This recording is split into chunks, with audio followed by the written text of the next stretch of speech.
Let me remove Take your time. Take your time. it. We chilling. I don't have the audio. Good morning. Good It didn't. everything, everybody. It didn't. We didn't have the audio. Yeah, the audio didn't transfer. It's all Oh, right. okay. Okay. Good. Okay. I Okay. could do it this way. We're in real time. Hey, y'all. Just Yeah. all Yeah. We working. take our time. We chilling. Yeah, It's let me do a it. beautiful, beautiful February morning. It is, isn't it? And Hmm. we get to be here. Let Oh, me listen.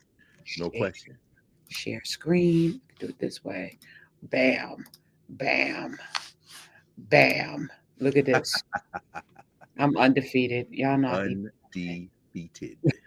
Can't be faded. General Society about the Nation of Islam, and that is that it is an organization dedicated to the use of violent means to attain its goals. The question I have is, how true is this, and why do you think it persists in society? Well, the Muslims who have accepted the religion of Islam and follow the religious guidance of the Honorable Elijah Muhammad have never bombed any churches, have never murdered any little girls, as was done in Birmingham, have never lynched anybody, have never at any time been guilty of initiating any aggressive acts of violence during the entire 33 years or more that the Honorable Elijah Muhammad has been teaching us. The charge of violence against us actually stems from the guilt complex that exists in the conscious and subconscious minds of most white people in this country. They know that they've been violent in their brutality against Negroes, and they feel that someday the Negro is going to wake up and try and do unto them as they have do unto the whites as the whites have done unto us. We aren't a violent group. We are taught by the Honorable Elijah Muhammad to obey the law, to respect everyone who respects us. We're taught to display courtesy, to be polite, but we're also taught that at any time anyone in any way uh, inflicts or seeks to inflict violence upon us, we are within our religious rights to retaliate in self-defense to the maximum degree of our ability. We never initiate any violence upon anyone, but if anyone attacks us, we reserve the right to defend ourselves. So to accuse us of being violent is like accusing a man who is being lynched, who is being hung on a tree, simply because he struggles vigorously against his lyncher. The victim is accused of violence, but the lyncher is never accused of violence. And I only point this out because the various racist groups that are set up in this country by whites and who have actually practiced violence against blacks for 400 years are never associated or identified or made synonymous with the term violence. But whites speak of Muslims almost synonymously with violence. Whenever Muslims are mentioned by them, violence is brought up, but not but it's not connected with any other group. This is a sort of a propaganda tactic, That's right. or what I would call psychological warfare, to in some way make the image of the Muslims in this country be a violent image rather than a religious image. Mm, good everything, Dr. Carr. With everything. That's And I right. noticed we started with an early version of Malcolm X. And it's interesting this week I had Dr. Kelly Carter on We Refuse. You've held this book up. I Um, heard. I heard. Yeah, Kelly's my former student. She did her yes, undergrad at Howard. Yeah, yes. I was listening to the interview while I was going through a bookstore in Columbia, South Carolina. So By the that's way, y'all, Monday night was interesting. Dr. Carr was out in them streets. loving it, loving every second. You looked so happy No question. to I be in. love the South. Oh my goodness. But to be outside, and I know all, like, it was like a couple thousand Nubians in office hours in No Nubia. question.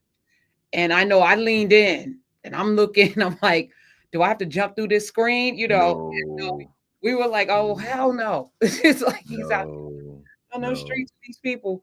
But yeah, you were covered. And it was beautiful when the security guy came. Just, I mean, and then Dr. Adams came, and it's like you Uh-huh. have you're covered by angels. But I was talking with Kelly about, the Black Panther Party and how, history.com portrayed them as this militant group.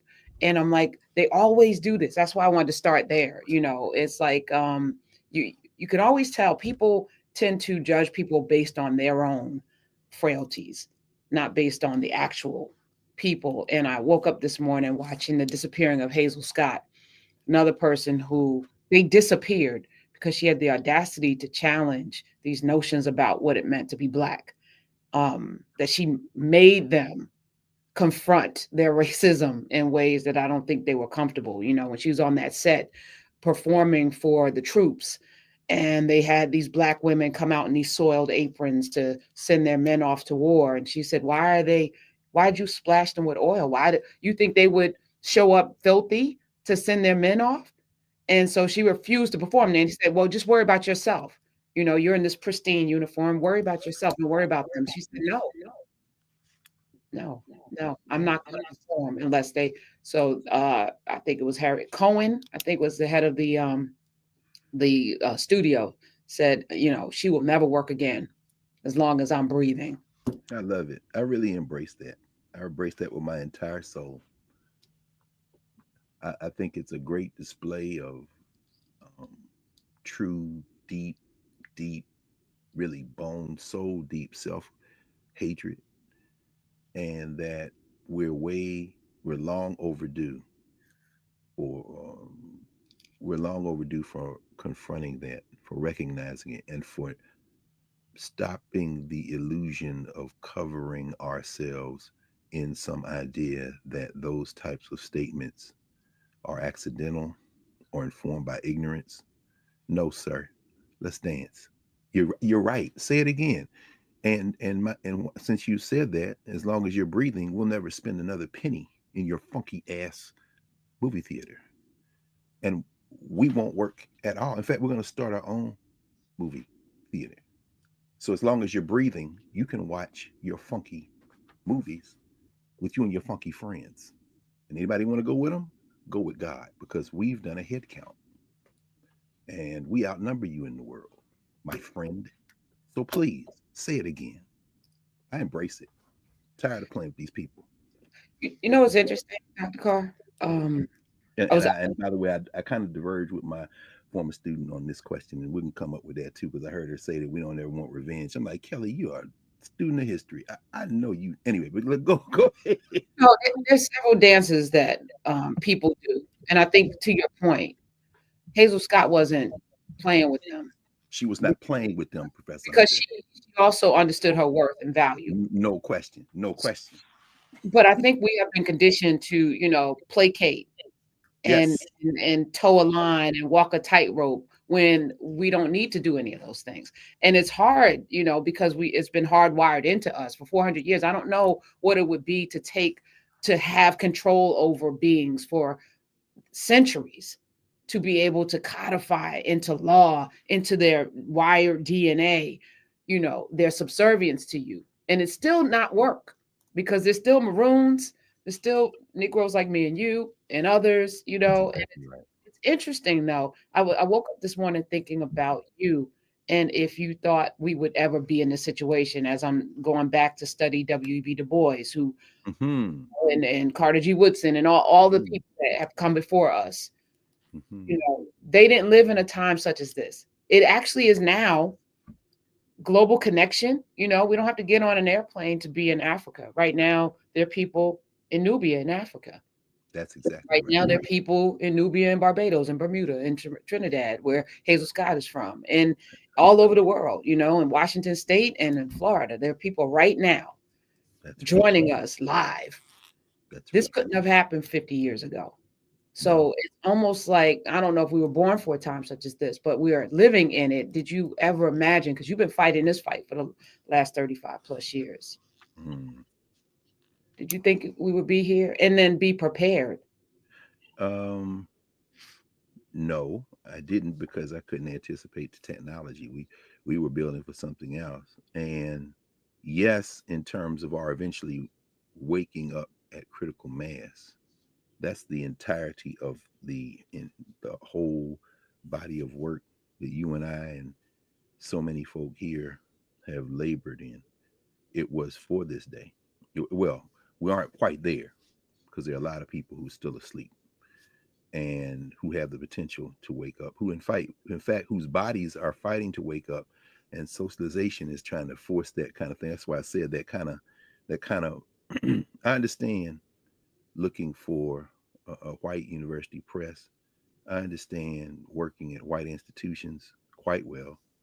I understand editors encouraging you to soften the tone and look for conciliatory language so that you could end up writing a whole book on black resistance and still solve it into building a more perfect union, a fundamental contradiction that doesn't sit well with your soul.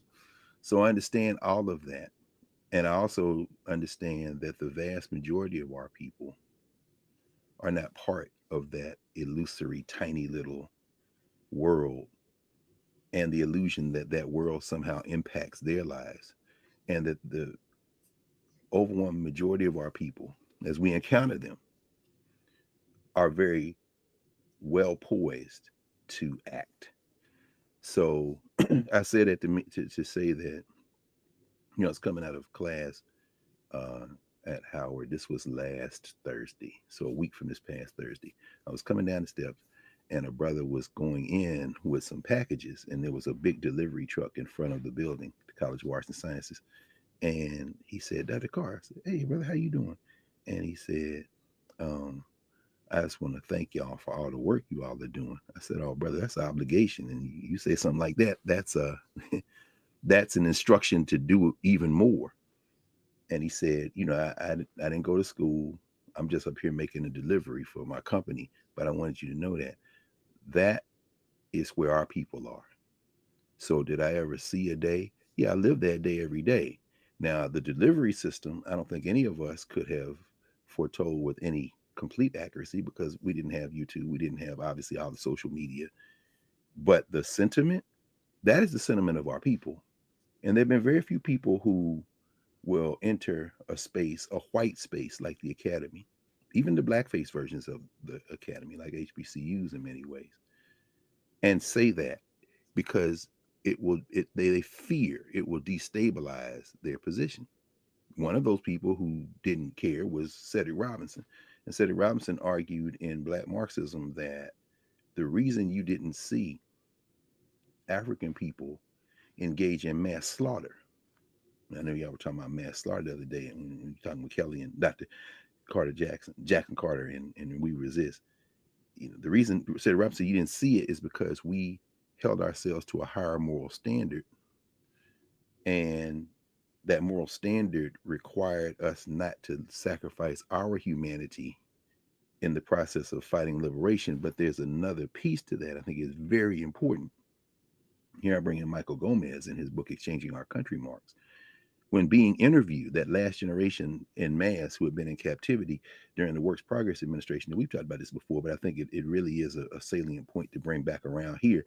These white interviewers, many of them, not like Ophelia Settle, Egypt, who we talked about and whose voice we played in class, but these white interviewers interviewing these Africans who had been captive as children and teens, who were now in the 1930s nearing the end of their physical life, and being interviewed as to what it was like.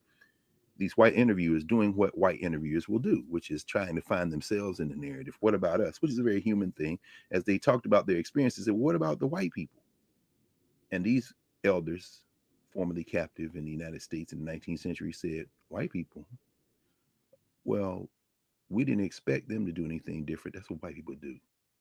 So please understand that seeking revenge on white people would be like arguing with a dog. You know that animal can't understand. which your job is to retain. And I'm not comparing white people to dogs. I am comparing white people to people so sick with a sickness that they can't hear. And if you want to spend your life arguing with somebody who has been so deeply socialized to think that they are human and you are not, if you want to choke them and slap them around and beat them up and then expose yourself to the possibility of endangering your life, your family. So it isn't that you don't have the impulse, because I think that for me, it's very, I started to say offensive. Yeah, I am going to say offensive. It's very offensive to assume that African people aren't human like everybody else. I want to kill that white woman. I absolutely want to rip her limb from limb. I have the impulse, but I am not going to sacrifice my humanity or my trajectory for that moment. And I know it's not going to help anyway. So I'm saying all that to say that, did I foresee a moment like this? Oh, absolutely, because that moment is always here. As Malcolm X said, as long as you have the ingredients for an explosion, you have the potential for explosion on your hand. Mm. And now we're at the point where they're going to blow it all up. And I really couldn't be happier. I Yeah. couldn't be happier. I couldn't be happier. I think In so one many. way, in some other ways, yeah, but in fundamental way, couldn't be happier. I mean, it's the uncertainty. But if you study, then you Mhm. know certainly Teach. this time must come. And I think for a lot of people, we get comfortable in the morass, the muck. We live in the muck. So the muck becomes our home, but it's not a natural habitat like crabs in a barrel, right? Is it crabs? That's not a natural place for a crab to be. That's not its home, and this injustice is not our home. So we shouldn't be comfortable in it. We should be very uncomfortable. We should be That's trying right. with every fiber of our being to be out of this this space. So yeah, I'm happy That's too. right. In fact, Jacob Carruthers, Anderson Thompson, and named it the mess. That's a fundamental concept coming out of the Chicago group, the African Center of Chicago, because we had the Carruthers conference last week in Chicago. It was virtual. Angie Porter presented, Mario Beatty I presented, um, Kamal Rashid, Joseph Ben Levi, so many. Shout out to Mario Balla, Ife Carruthers, and them for the 20th annual Carruthers conference. And the theme of this year's conference was that concept, the mess. They always named it that. So in other words, how do we escape the mess? But to escape the mess, you've got to know that it's a mess. And I think what you're speaking to is this socialization, that this isn't a mess, or that while it may be a temporary mess, the goal is to perfect the mess, to create, and I'll borrow language here from the criminals who started this criminal enterprise, a more perfect union. Really, that's what we're talking about. This is a mess. A mess has to be cleaned up, but a mess can't be converted into something other than a mess. It stinks. It is fetid. It is bonded in a way that can't be disaggregated. You must clean it up, and we will clean it up if for no other reason than to protect ourselves. So every action we've taken as groups in this last half millennium of our existence on this planet, particularly in this settler colonies of the Western Hemisphere, has been with two aims in mind: one, self-defense, and two, restoring our full humanity. But please don't confuse that with sacrificing ourselves for democracy. This is a mess. Your concept is a mess.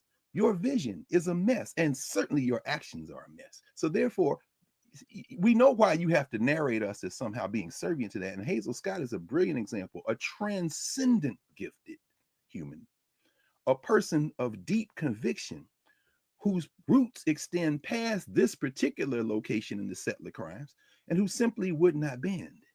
Well, And she was so, born, she was born in black, as yeah, our French. She was born in a place where the people running the country were black, and her mama, took her to Harlem, come on. like it. But there's something to be said for that. Now, I just want to point out, you're very clear. We're at different stages of Yes, awakening. And so we have to leave space for that. And I know there's a lot of people that want to always. be mad if people are not pristine in their visualization of where we are and where we should be.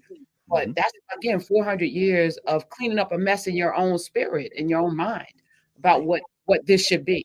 That's right. And even you and I are at different stages. I'm arriving at different places, and in many ways I'm a bridge because I'm in these worlds that I find myself in, and at the same time very clear. I've never buckled to this, but No, recognize the humanity in everyone. At least of that's course.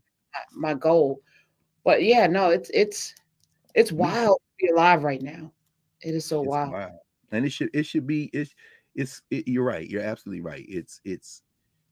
We have to hold on to that common humanity. That is the base of our hope, our common humanity, regardless of any constructed concept like race. Even though race is real, it's a social construct, but that doesn't make it any less real in terms of its impact. Yeah, we can't do that. So I agree with you. And leaving space is um, the whole trajectory of those of us who will not surrender our humanity. So you're absolutely right. And we balance that with, as Sheikh Anta Diop would say, having the serenity, what he called the serenity, and the confidence to accept the facts as they are. That's the that's the challenge. How do we accept the facts as they are? Even as we received news this morning that General C.Q. Brown was relieved of duty as the head of the Joint Chiefs of Staff by the clown, who I'm thoroughly enjoying. The clown, that is. His Christian soldier, Pete Hegseth, with his tiny manhood um, gripped firmly in his small mind, thinking that somehow purging the United States military of everything other than quote unquote warriors, which in his mind, of course, means equally small minded white men, will somehow make his settler criminal enterprise more safe instead of less safe. So you want to get rid of uh, C.Q. Brown, Air Force Chairman, Chairman of the Joint Chiefs of Staff, the nation's most senior military officer, nominating Air Force Lieutenant General Dan Kane, who is uh, much less qualified and accomplished than General Brown, and also replacing Chief of Naval Operations Admiral Lisa Franchetti. We understand women shouldn't be in the military. Um, Blacks shouldn't be in the military leadership. So you've got a fighter pilot, former fighter pilot, General Brown, outspoken about all the challenges he faced, especially after the murders of Ahmaud Arbery and George Floyd and Breonna Taylor. And he didn't say anything. He didn't say anything. So the Secretary of Brill Cream, a circus clown named Pete Hegseth, following the orders of his Lord and Master, which he might protest now and say is Jesus Christ, but after all, Jesus Christ bears no resemblance to you Christian fascists. I'm talking, of course, about Donald Trump. Removes General Brown. Does it make you safer or nah? I'm going to go with nah when you look at world history, my friend. But understand where they are, and I embrace it. I embrace it with my entire spirit because I know enough history to know where this is headed. It's headed to a reconstruction. You understand? But at least even in the limited circumstances of this criminal enterprise called United States of America, a reconstruction comes after a civil war. And so, today, which is the last Saturday of the Blackest History Month, next Saturday will be the 1st of March. But I think I want to end Blackest History Month next Saturday with Carter Woodson and Carter Woodson's appeal. We'll get to that. But this last Saturday in the month, technically, I want to take a moment to I'm just hearing, of course, our brother, the ancestor Joe Madison's question echoing through my spirit this week. What are we going to do about it? And we see what we're beginning to do about it. So a bit of a level set for a moment before we continue. Today is the annual luncheon of the Association for the Study of African American Life and History, ASALH. Of course, that is the organization that Carter Godwin Woodson started in 1915 in Chicago. The annual luncheon is today. And when I leave here, I'm going to go down to the Westin Hotel. Luncheon is sold out. It's always the biggest event of the year for ASALH. Shout out to Sylvia Cyrus, who is the chief executive officer of ASALH, and to all of the folks, Sister Sharita and others who put together the luncheon. Looking forward to going down there. They asked me to moderate a panel, and I'm going to do that. Our sister Ebony McMorris is the mistress of ceremonies, and so I'm going to go and moderate this panel. Mark Morial from the National Urban League, and he's going to be on the panel, and we're going to be in conversation And yeah, I see that face. Don't worry, I'm gonna tell him you said hello. You know I was gonna say that before we went off. I was say, hey, Karen, I just left Karen Hunter. We did our annual. We're at 259 and counting. That's what we do every Saturday. But you know, I was gonna mention it. So yeah, she said hello, and you can let me know what you want me to say to him. When you coming back on her show? She wanted to know. And are you going to come and be a little bit more, flexible with your answers? But at any rate, and a sister from the National Education Association, the NEA. This is the three of us in conversation, and but anyway, I'm just saying all that to say that, we're nearing the end of Blackest History Month, and I spent shout out to Benedict College, my people. Yes, indeed, it was down there again this February for an annual event. It's actually the 29th annual Listerville Middleton Lecture Series. Last year, I gave the talk at the Middleton lecture series. Lethea Watkins has given the talk before. It's just a beautiful, beautiful convening. Shout out to the Catalyst Mbangi. Mbangi, of course, the Kikongo word, which means a house without rooms or a house in which privacy has no room. A collective of African-centered organizations across the state of South Carolina. Baba Dr. Bernie Gallman, and all of the people in leadership there. Dr. Tammy Ashford Carroll, just Baba Derek Jackson, and everybody there. Just a beautiful, beautiful convening.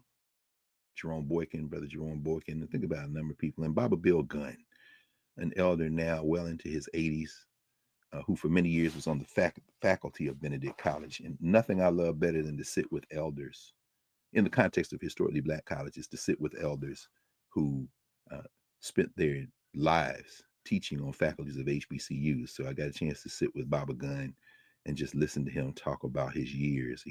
He worked at Benedict for many, many years, for decades. And some of the folks that he worked with included presidents of the college like Benjamin Payton, who ended up being the president of Tuskegee, Henry Ponder, ended up being the president of Fisk after he left there, David Swinton, who had been there. And he remembered and knew a man who he met when he was a teenager, Baba Gunn, that is, Dr. Gunn, was a student at Morehouse College, who ended up being the chair of the board of Benedict, because he was born and raised in 96, South Carolina, not too far from Columbia, South Carolina. And nothing is too far in South Carolina, but Baba Gunn remembered fondly sitting in Sale Hall and listening to the inspiring words and the charge given weekly by the man they called Buck Benny. So to sit there with Baba Gunn on Tuesday night and listen to him talk about Benjamin Elijah Mays, it's always something I look forward to. And Mays ended up being the chair of the board at Benedict. So, I love those South Carolina Negroes. Y'all know that. That's just how it works. And by the way, Baba Julius Richardson wanted me to let you know, Karen, because he brought me over a hoodie from Payne College, that he has one for you. Because he said, Thank you. her roots go deep.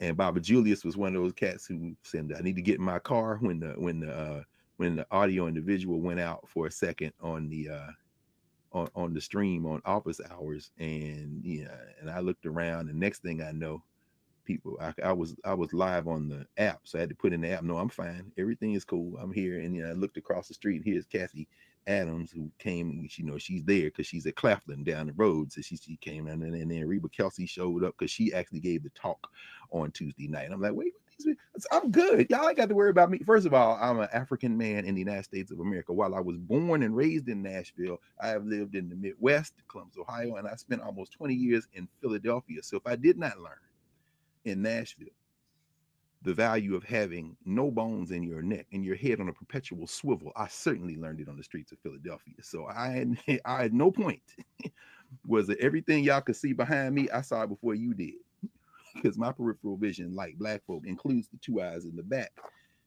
of my head. But yes, I was definitely covered. And shout out to Brother Patrice, who works for the city of Columbia, South Carolina, who was indeed patrolling the block out there, not even 2 blocks from the South Carolina State House. But yeah, I was down there for the Listerville Middleton lecture. If you don't know who Listerville Middleton is, you can look it in class for some clues. So you can, better yet, go to South Carolina Educational Television. That's the public education channel in South Carolina.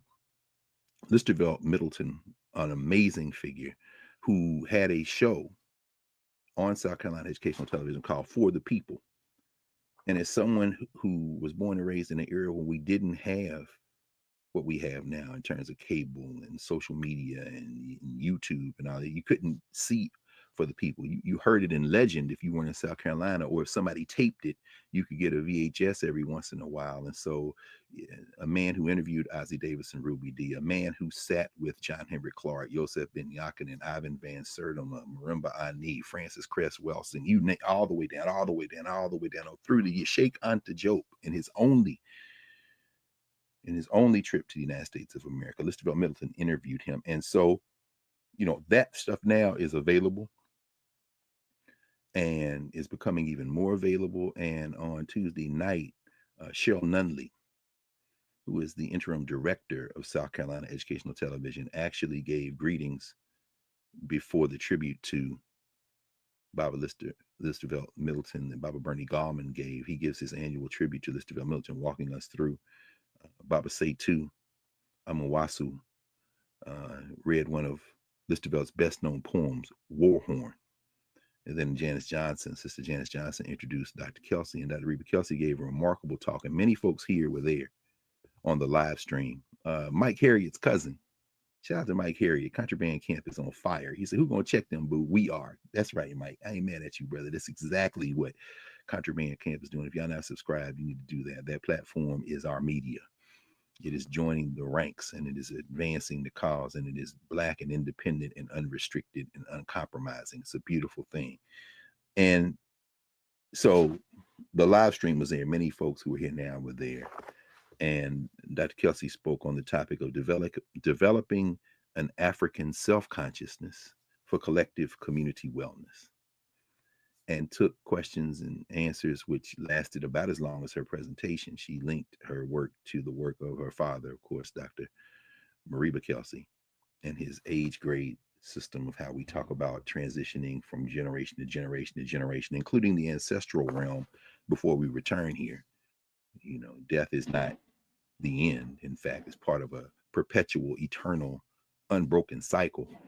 And then she poured that into, and it was very interesting how she opened the conversation, because she grounded it in creating patient profiles, 2 patient profiles of 2 Africans in the United States. And then she asked us, which of these 2 do you think is more well, more healthy?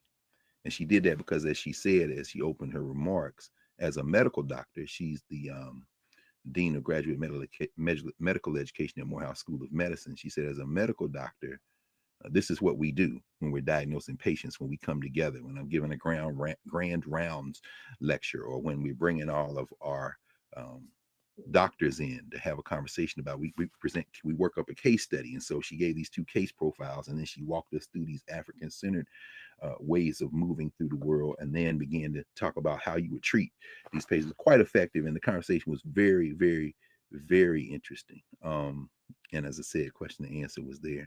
And we closed with Bob Derrick Jackson, who gave a poem called The Charge. It's always good to see everybody there virtually. So no, thinking about a time like this was not something on my quote unquote bingo card in terms of the delivery system, the technology, because people you see virtually every time we are all here.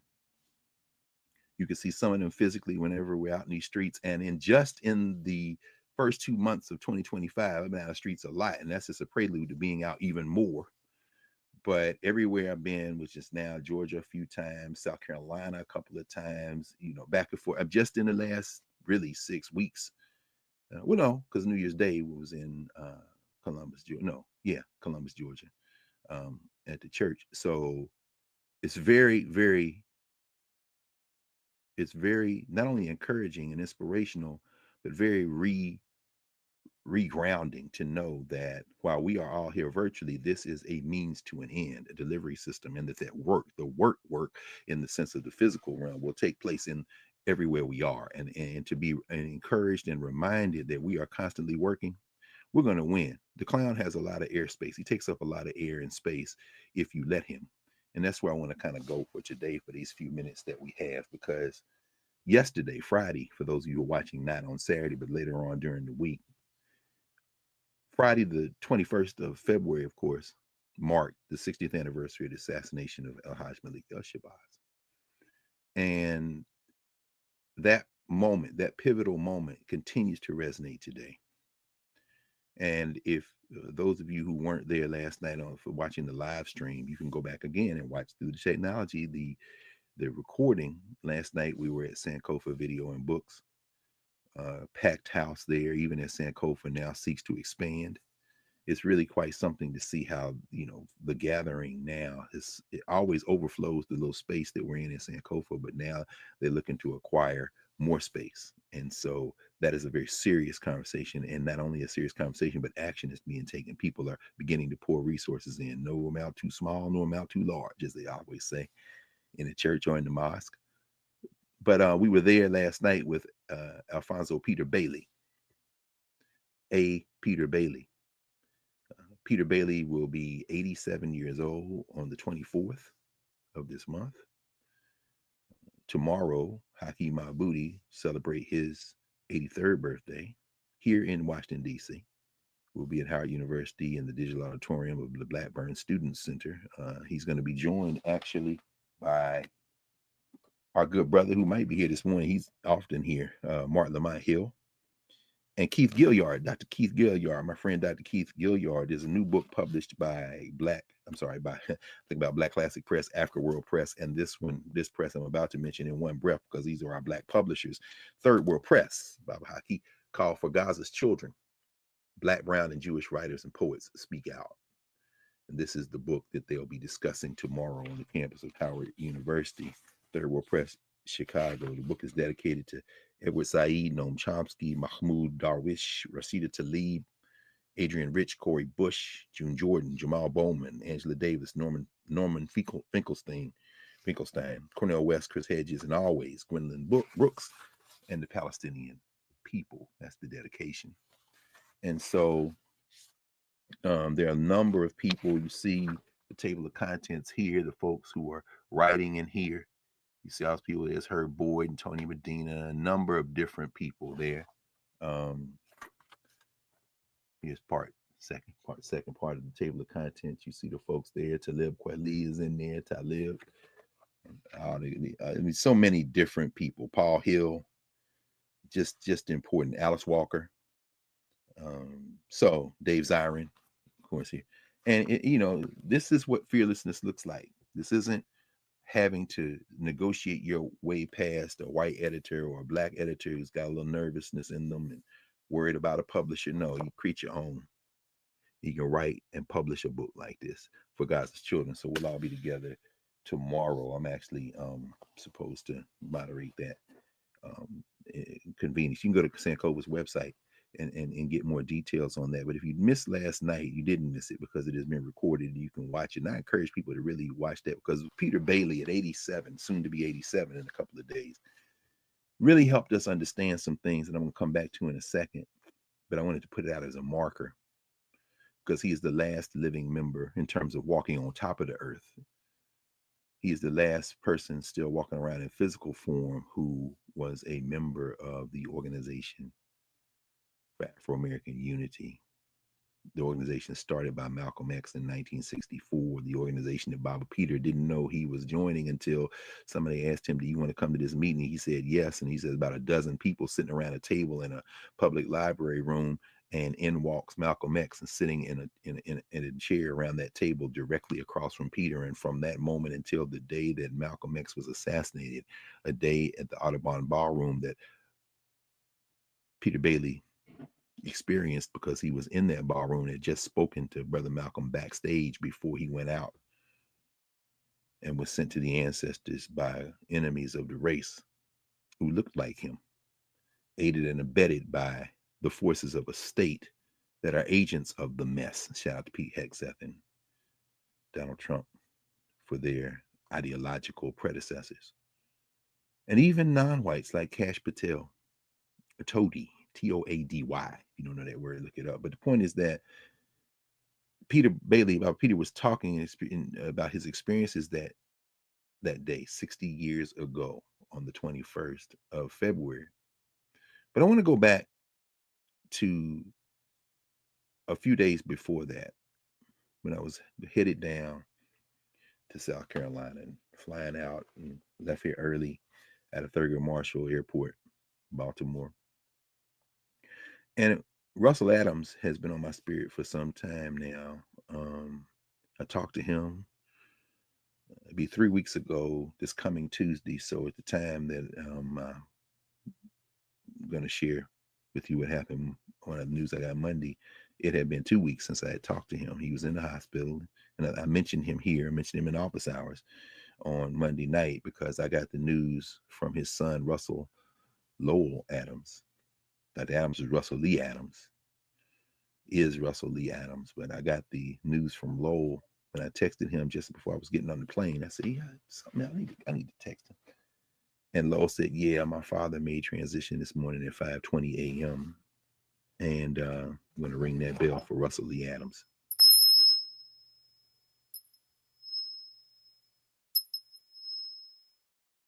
Russell Lee Adams, born in Baltimore but raised in Georgia, where his family was on that farm.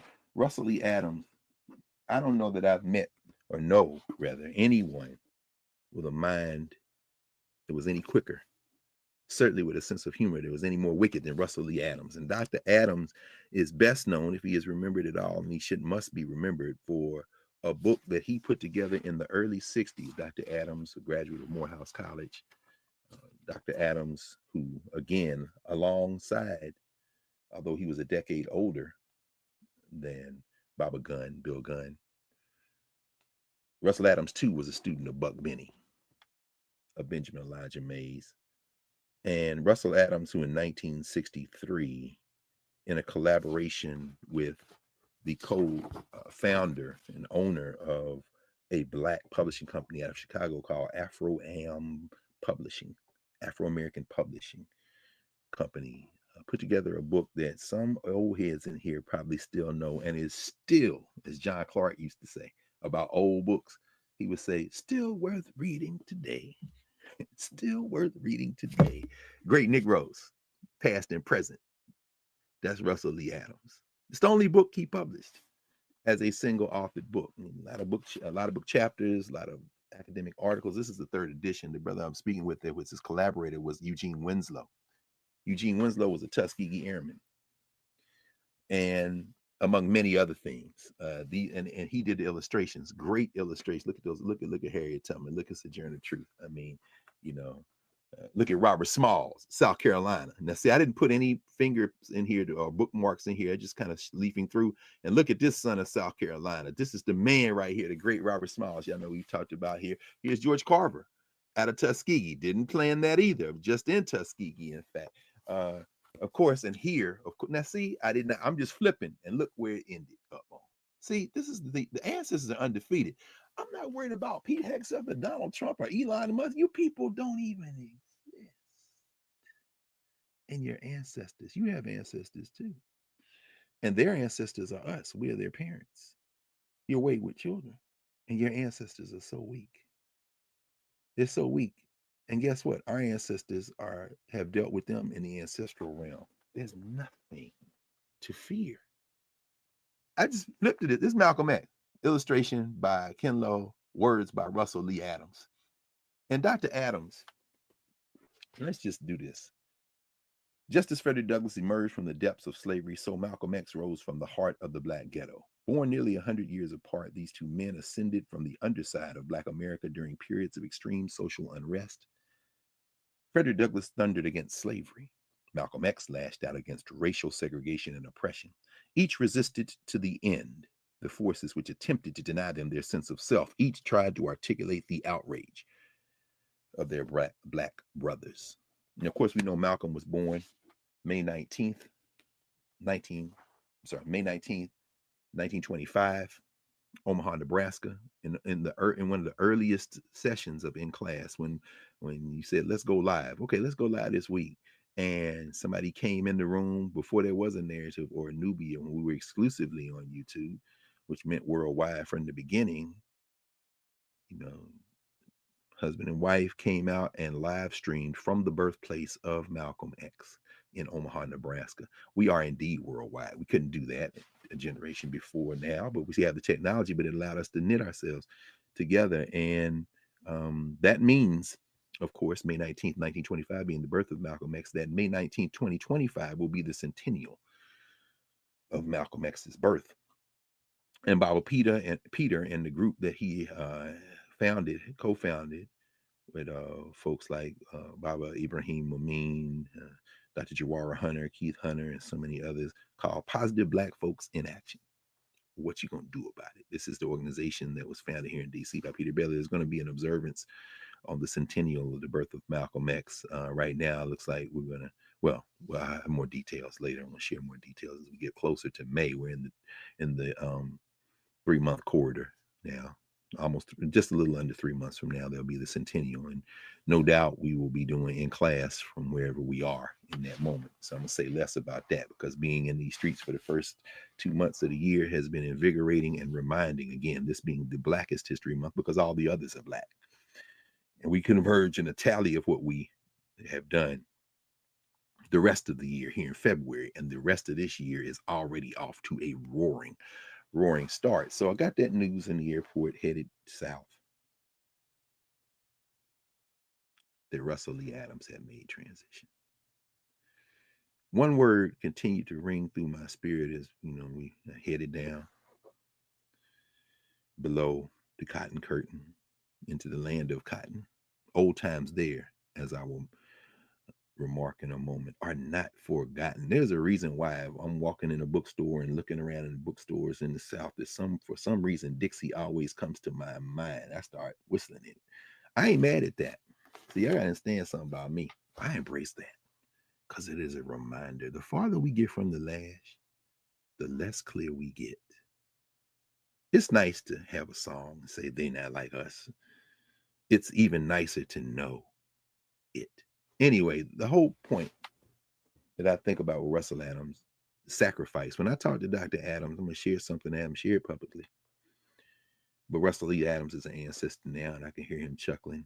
I mean, even as he begins his ancestral journey. And there'll be a memorial for Dr. Adams, and I'll talk about that more as we get closer to it.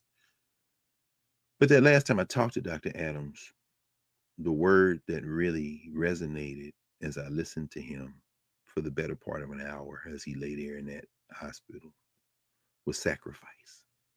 Russell Adams could have as many books as Gerald Horn has. Just a book written for school children and educators, a book that is introduced by the owner of Afro-Am Publishing in the introduction. In fact, let me just do this, because people say, we need curriculum, and, what are we going to do, and when are we going to put together some curriculum? Everybody calm down. This is what David Ross Jr., the editor of this book, said. Since the release of the first edition of this title in 1963, there has been a national awakening to the realization that historical and cultural contributions of African Americans have been omitted from our textbooks. What are we going to do? We're going to need everybody calm down. Next sentence, this blind spot in our educational system has created problems of great magnitude in the schools across the nation. This is 1963. You understand? This is 1963, which is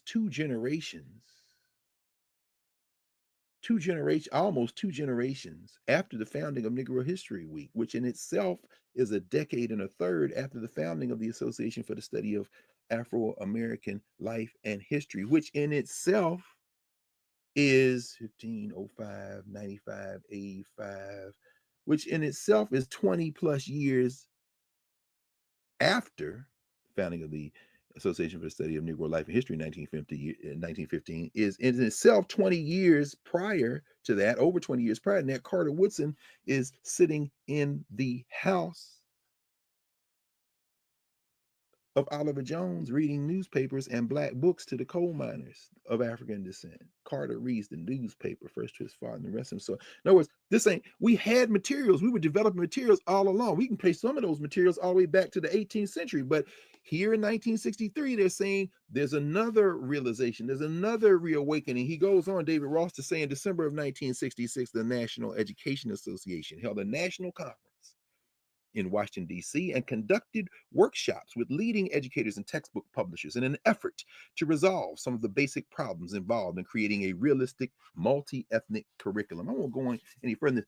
This is a contribution to that, but it wasn't a sop to white people. It's like, I'm going to create something black with a black publisher, something for everybody in the world with our common humanity with a black publisher. Oh, y'all don't know who we are. I'm talking to the open enemies of our common humanity who open their jackets after being Fox News hosts with American flags stitched in the side. You think somehow, Secretary of Brill Cream, that you can stand against everyone in the world? My friend, it's finished. It is finished. That's a popular phrase. We'll be hearing it again in April. But the point is this. The curriculum wars, we won those wars, and we will continue to win those wars, and every generation will win the war again, and the momentum of memory will allow us to recognize that in doing this work and connecting it from generation to generation to generation, not only are we triumphant, we will remake everything. Peter Bailey was sitting there last night having a conversation about how much time we should spend lamenting and critiquing and how much time we should spend building. We should do both, but what is the ratio, the proper ratio? On that plane, I thought about sacrifice. Dr. Adams talking to me from that bed, talking about how he came to Washington, D.C., teaching at the Federal City College, which became the University of the District of Columbia, after spending some time at North Carolina Central College, State College for Negroes, which he talks about, and here's where he wrote a great deal of this book. And he talked about coming over to Howard. And he said, in some ways, I was set up. He's laughing. This man laughing. He's less than 2 weeks away from his transition. He's laying in bed, his mind as sharp as ever, his body at age 94. Beginning to betray him as our bodies, all of our bodies will betray us. And betrayal is not the right word. All of our bodies will move toward their own regeneration. Because it's not betrayal. I think it's a human misframing to say the body's betrayed. The bodies are temporary. Spirit is eternal. So he talked about, he said, he kind of set me up. Kind of set me up, Dr. Carr. What you mean? Not that? Well, I came over and, man, I thought I was going to answer the phones and, go get the mail. In other words, Adams is shrinking the suite of responsibilities for a department chair at a historically black college and university, not to be confused with a department chair at a white school where you got a lot of administrative support. And, I thought I was coming over to, answer the phones, check the mail. And, I do everything. That's what a department chair does. It's interesting. The Negro college is really run like the black church or African countries, as Jacob Carruthers reminded me when I first took the job at Howard University, which was offered to me by Russell Lee Adams in the spring of the year 2000. He said, Dr. Carruthers, with that same Southern drawl, although his is Texas, Russell Adams's was Georgia. Well, Dr. Carruthers would say, Kimati, as long as you remember that HBCUs are often managed like African countries, you'll be just fine. Yeah. So there are presidents in African countries, but they're often treated like parents of the country. Mama Ellen Sirleaf Johnson in Liberia, or Baba Robert Mugabe in Zimbabwe, or Tata Nelson Mandela in South Africa. Outside the black church, the minister, not just the minister is the parent of the country. And at the HBCU, the president ain't just the president of the school, the president is the parent. Benjamin Payton at Tuskegee, Henry Ponder at Benedict.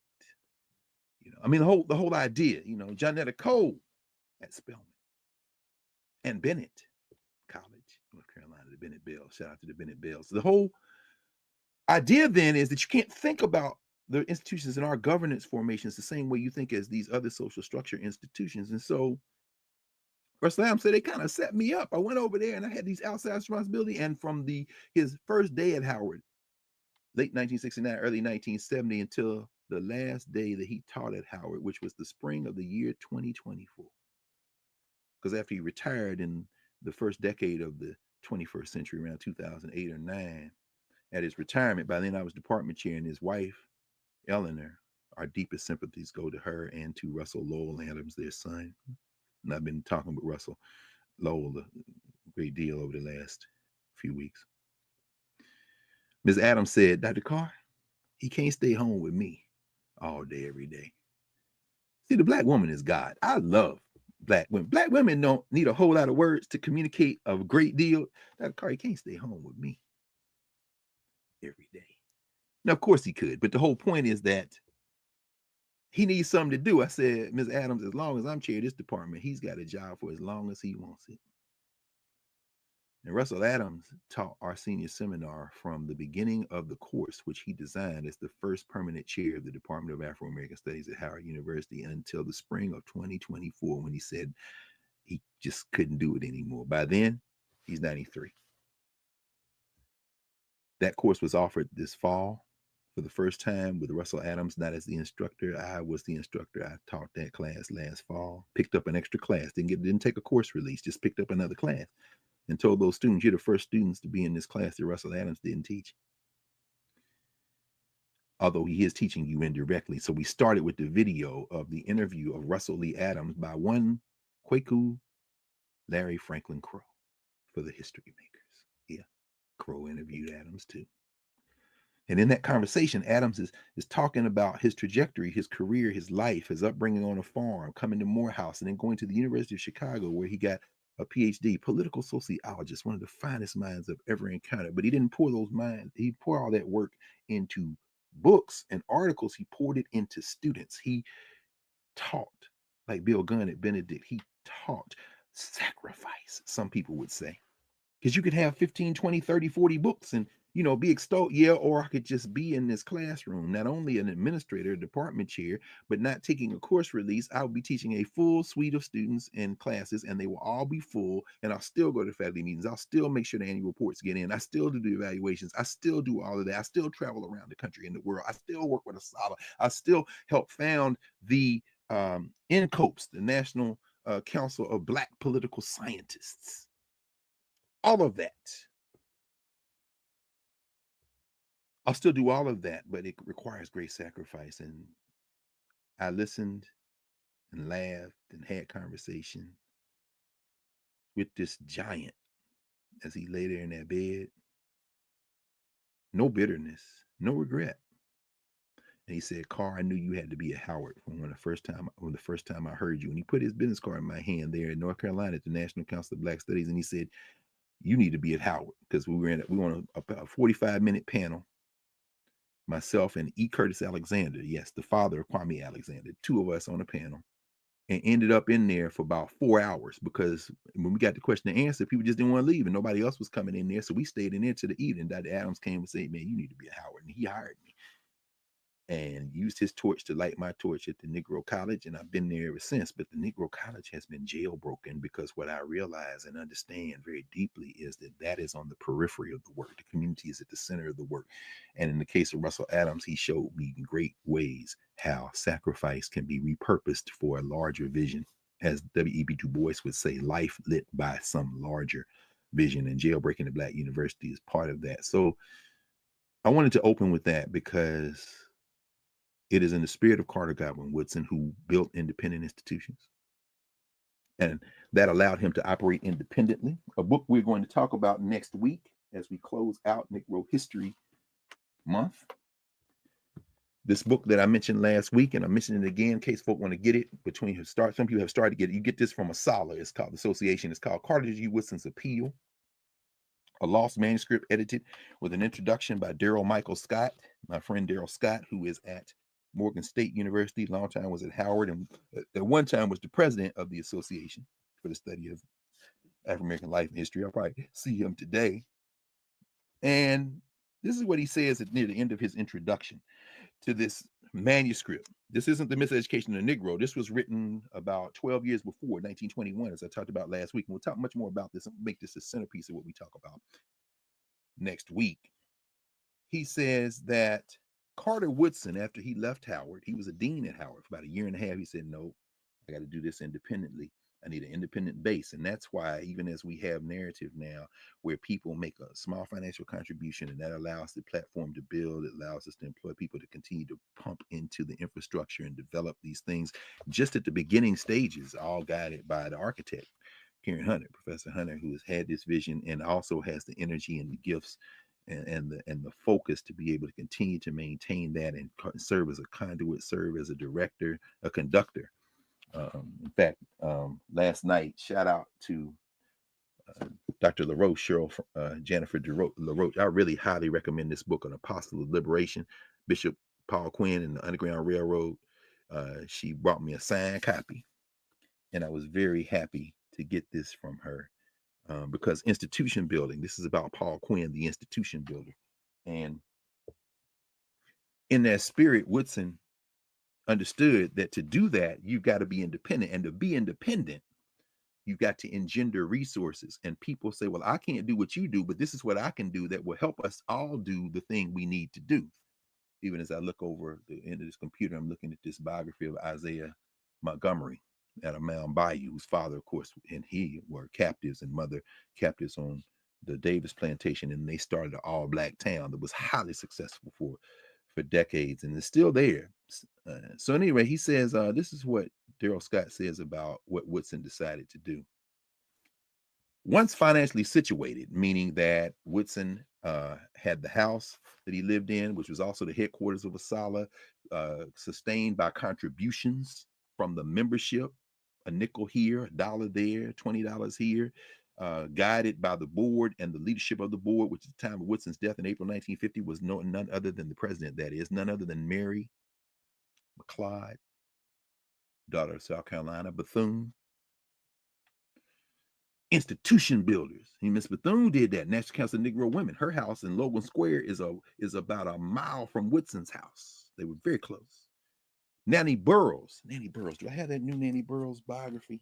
What did I do with it? I must have. Oh, look at that. There it is right there. Oh, y'all got to get this book. It's very interesting. The framing is a little different, but you ain't worried about it. You read it for the sources. This right here, Danielle Phillips Cunningham's book, Nanny Helen Burroughs, A Tower of Strength in the Labor World. Look at Nanny Burroughs, the National Colored Training School for Girls. Oh, man. Burroughs, man. See, I'm not playing with these people. Oh man, I'm not playing these people because these people are not playing with these people. Let's look at the headquarters. No. I'm not gonna do that. We'll talk about this another time. Oh my goodness. I want to get here we go. That's the community store they did. Nanny Burroughs said we need a school for black women. He said, what we gonna do? What do you ain't? What to know what you're gonna do, what you need to do, you need to know what you already did. The National Training School Community Store and Library, circa 1930s. Look at that. You see what's over the top there? It says community service. Community service. Library, the National Training School for Women and Girls. Shop. You see, when all of this stuff is in a place, a physical place, it won't be the first time we built a library. Come on. What are we going to do about it? What did we do about it the last time? Daryl Scott writes in the introduction, he says, Woodson shifted any revenue stream from looking for grants from white institutions and white foundations, looking for employment that he could take his salary and pour into. No. Let me go completely to the community. I'm going to jailbreak the Black university. We're going to do this together. He says, once financially situated, he writes, Woodson resumed his tendency of running afoul of the white liberal establishment and the Black folks in their court. On the dime of the association that he built and controlled, Woodson traveled to Europe, especially Paris, for several summers during the Great Depression, carrying forward his scholarly agenda and renewing his spirit. He was free to criticize leading whites and leading blacks, friends and foes, liberals and conservatives, presidents and supremacists, and combinations thereof. I'm free. I'm not looking to you for anything. I'm not even thinking about y'all. To quote Sean Carter, and in context, I'm not looking at you dudes. I'm looking past y'all. Secretary Brill Cream, FBI director, brain-addled, over-age juvenile delinquent, sunglass clads, running up and down the stage at CPAC, Elon Musk. Not looking at you dudes, looking past y'all. Says, He was free to criticize leading whites and leading blacks, friends and foes, liberals and conservatives, presidents and supremacists, and combinations thereof. By the late 1920s, Woodson had become too troublesome for the foundations to fund any further. But what a fortified position he had constructed out of the monies made available to him. He never aspired to be or become rich, sacrifice, but he had used white folks' money to secure his intellectual freedom and independence. In contrast, this is Daryl throwing a little shade what I'm about to read next. In contrast, Du Bois never obtained financial independence. During the Great Depression, Du Bois concluded that blacks needed to congregate and form cooperatives. Yes, he did. Black leaders joined white liberals in calling Du Bois a, quote, self-segregationist. Here they go. Here's what they think about you. We continue, he writes, and stripped him of his editorship of The Crisis and put him in need of employment. Du Bois found it necessary to return to Atlanta University and remain on his best behavior, lest he jeopardize the institution after the passing of his friend, John Hope, who was buried on the campus of Atlanta University, now Clark Atlanta University, going up the hill toward the grave of Benjamin and Sadie Mays at Morehouse. After the passing of his friend, John Hope, the university's president, Du Bois found himself vulnerable and was eventually released. And then we'll go on. We'll talk more about this now. But the point I'm trying to make is independence gives you that flexibility. And listening to Russell Adams talk about sacrifice in the context of a black institution where he took on an absurd and indefensible amount of work and then lit my torch to do the same damn thing for 25 years. He reminded me, and this is the part I'm not going to share, but I will tell you the gist of it here. He reminded me that work is always satisfying, it's always necessary, and that every generation will have to do it until we're free. And after we're free, it's going to have to continue to maintain that level of commitment in order to stay free. As Ida Wells said, the price of freedom is eternal vigilance. And after I got off the phone with him, I sat there a long time. Because I know that man trusted me to continue what he was doing. As he was trusted by Buck Benny. As Buck Benny was trusted by them people in 96 South Carolina and so forth. And did not your ancestors have ancestors? Our history doesn't start in 1776 or 1619. I heard Donald John Trump take a swipe at the 1619 project, standing there with the Kiki Coon crew. I shouldn't say coons, they're not coons, they're just Africans who don't see another way to be able to feed themselves, as they were gathered by the hundreds at the White House for the Black History Month celebration. As Gil Scott Heron would say, another set of victims too whipped to choose. You'll recognize that feeling. It's the inner city blues. We saw them there. Tiger Woods is aging horribly, but at any rate, we saw them there. We understand.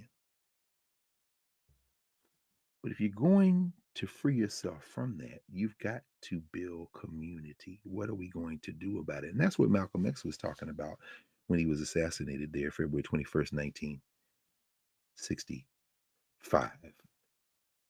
Thank you to Jordan Strudwick and everybody at Sankofa for putting that together. Dr. Tracy and, of course, Shrikiana Garima and Haile Garima, who spoke last night and talked about the need and the necessity for institution building, and everybody who came, all the crew. Johannes and all the book crew there, just important, just everyone there.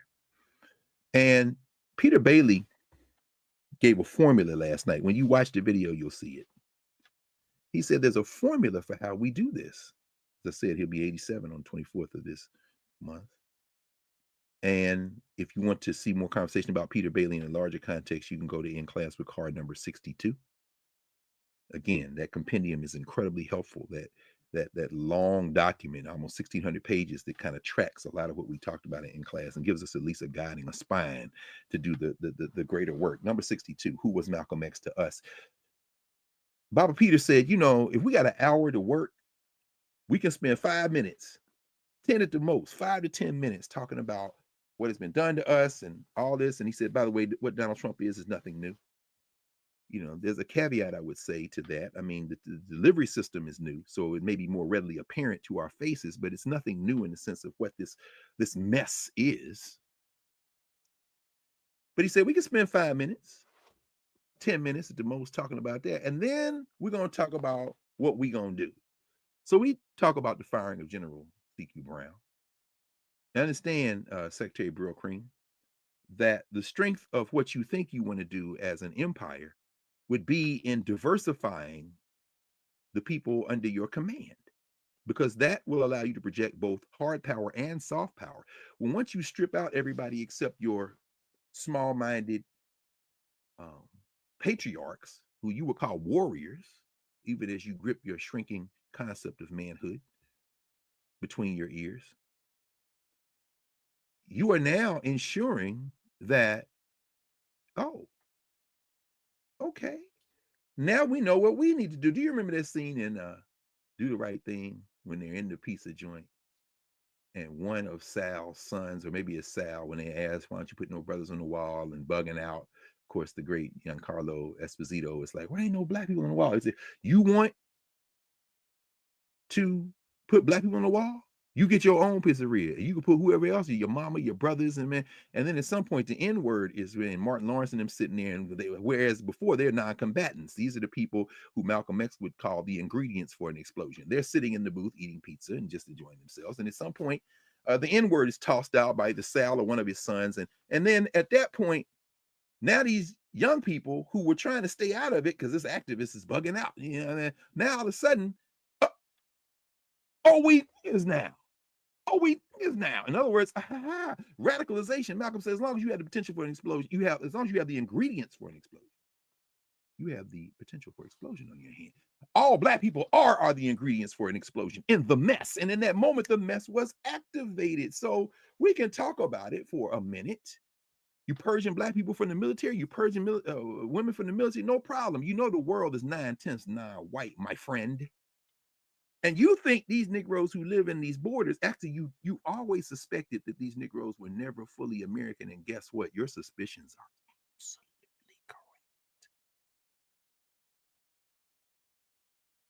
You attempt to convince us that by America, you mean everybody, but it's not true. And we're not stupid. Peter Bailey said last night, he said, we're talking about putting stuff in the curriculum and we should fight that fight. Yes, it's important. But as I told my sons as they were growing up and doing reports and going and starting to fight teachers in the room, I said, no. If a teacher tells you George Washington never told a lie and chopped down a cherry tree and was the father of our country, you write that on the test.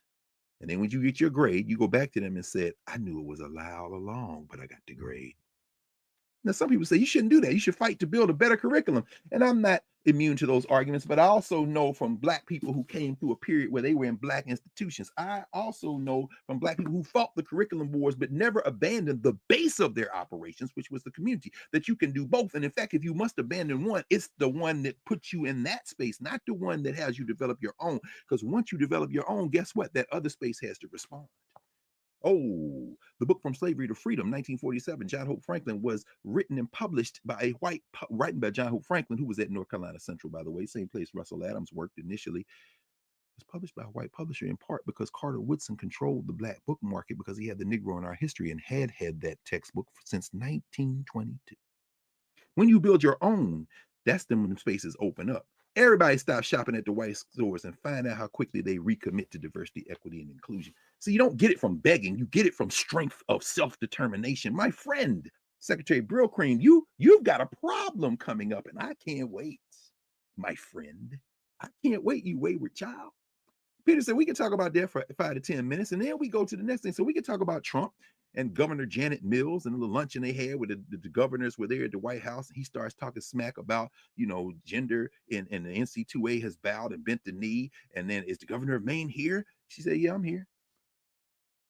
You either gonna get down with what we talking about, or we're gonna take all your federal funding. And what is her response? I'll see you in court. He said, good. I can't wait. That'll be an easy one. And you enjoy your small career because he's going to end soon. You're going to send your hillbilly horde to Maine to try to get into ballot boxes. We know what you did in the presidential election, but guess what? Janet Mills not bound down. Hats off to the governor of Maine. I support that. Got to go to the courts and fight. That funky Dear Colleague letter that was sent out by Craig Traynor, who is the acting assistant secretary for civil rights at the Department of Education this week. They send Dear Colleague letters out all the time. The idea somehow that that's going to somehow change anything, that Dear Colleague letter, by the way, people are reporting about, this is in the 5 to 10 minutes that Peter Bailey said we can talk about those things, but then we need to move beyond. That's what they're saying, there should be no discrimination by race or gender and all that. What they mean is we're protecting whiteness now, and we're going to do that by any means necessary. Okay. I read it with my law students. We went through part of it on Wednesday night at the law school, the Dear Colleague letter, which came out on the 14th of February, the same day that they were saying that you couldn't celebrate Freddie Douglass's birthday, meaning Black History Month, even at the Freddie Douglass house. I mean, it's very interesting. We'll get to that in a second. But that letter makes a fatal assumption, the Department of Education letter, and these white nationalists. Here's the fatal assumption, my friends. The assumption is that we want to be like you or appease you, that we are fully committed to sacrificing ourselves on the altar of the mess. The colorblind constitutionalism that they're putting forth now, where you shouldn't discriminate by race, you shouldn't discriminate by race. That means what you're trying to do is protect whiteness.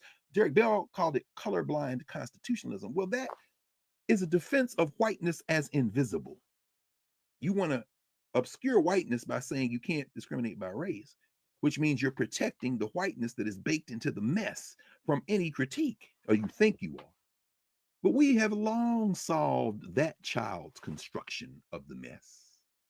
And we not only reject it, we reject the artificiality of the cultural assumptions it rests on. We go on the offense now because we've always gone on the offense.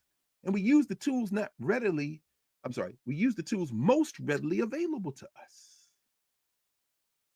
We use those funky constitutional principles as a matter of self-defense. You know, I haven't even had a second to go see Captain America until after I got off with Roland, another space, Roland building $50 contributions, get 50,000 people, funds, it could employ as a whole production suite, rents out a place 2 blocks from the White House, and the Black Star Network is a true network, it's a studio. There are not enough hours in the day. And he was out there at the NAACP Image Awards this week.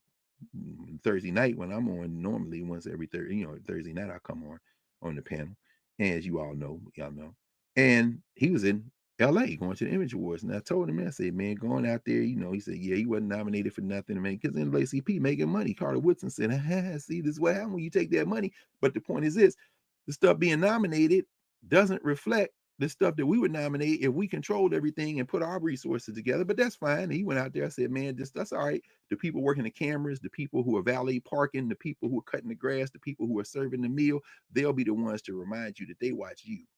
And they don't know, none of them people have been nominated for no Image Award. Or maybe they know 1 or 2 of them. But the point is, that ain't the thing. Again, there's a reason why I take particular encouragement and instruction when people refer to me as the people's professor. I have an academic appointment with tenure at Howard University, and I'm happy about that. Both my parents, my father lived to see it, my mother lived to see it. My mother would come up for graduation sometime and sit and have lunch with the president of the university. That was an absolute pleasure for me. Not because it was my friend Sidney Rabeau or it was Pat Swigert who came by and said hello. No, that's not why. It's why because my mother enjoyed it. Because I couldn't give less of a damn about any of the institutions if they are not serving the liberation of our people. And like all those Howard students who walked across the street and came to Sankofa and sat with Peter Bailey last night, I enjoy that because that's a place to recruit from. It's a place to advance where we can, but to understand that it's part of a larger formation that is grounded in the mess. And so not only will we not assimilate, we recognize our constitutional right. If you have a constitution, then we have the right not to assimilate. This is the point of Du Bois. So I didn't get a chance to see Captain America. I started to say Captain America New World Order, which was the original name, but then they got scared and changed it to Captain America Brave New World.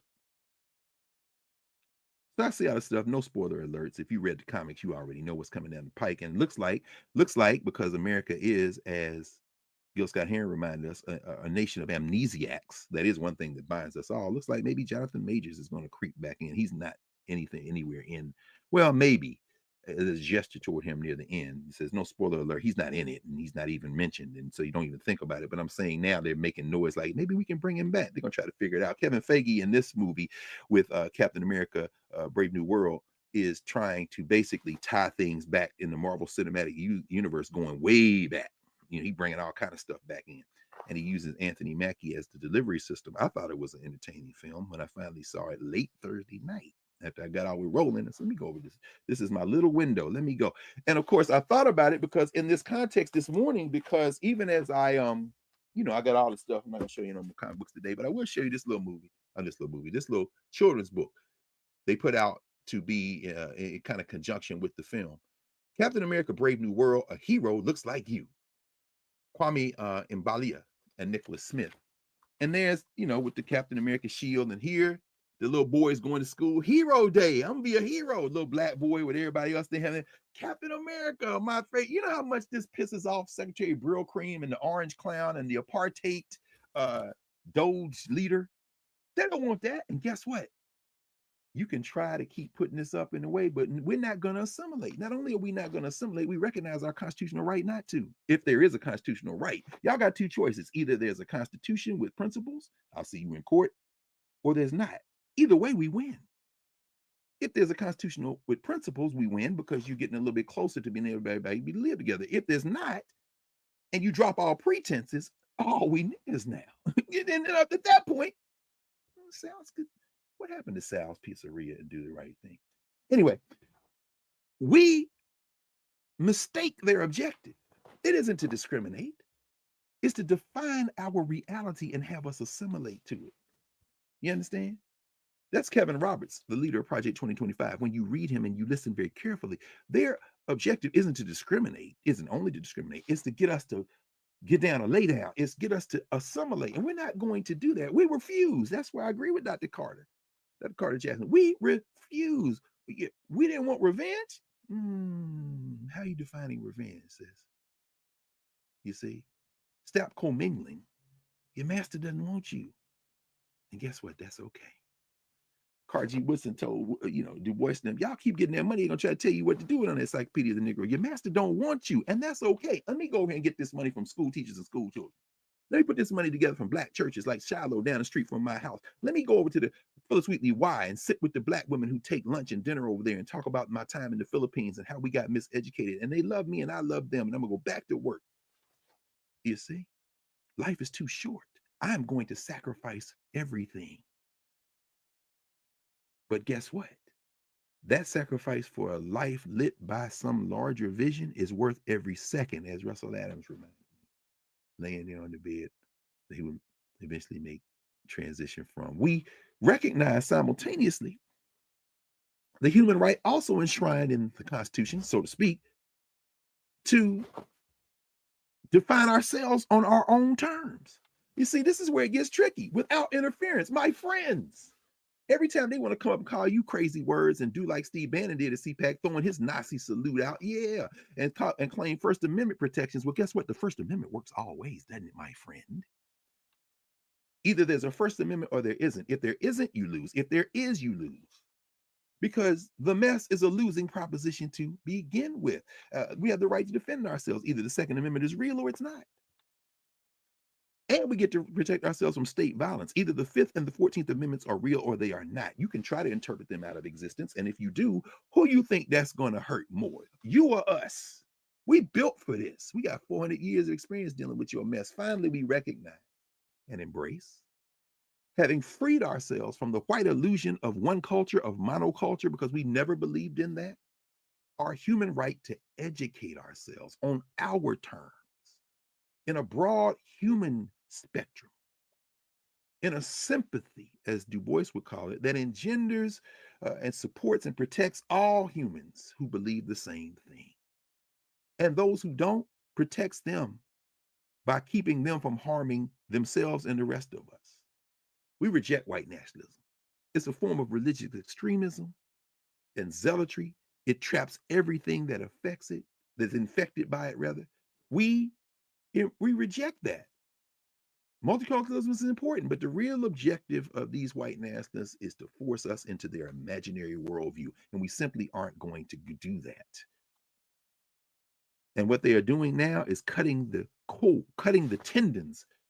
Remember Abraham Lincoln in that first inauguration talks about the mystic cords of memories stretching from every battlefield and patriot grave to every living heart and hearthstone.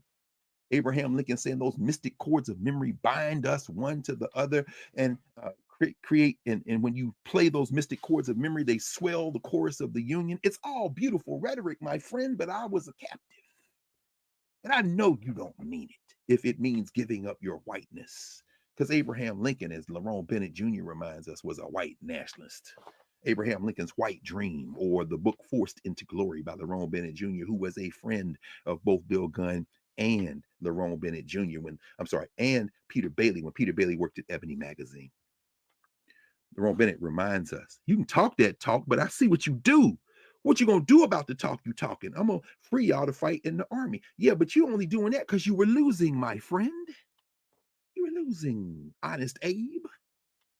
So he says, Baba Peter, you could talk about them for 5 or 10 minutes. That time is up now. I'm going to begin to wind to a close now to get ready to go to this luncheon.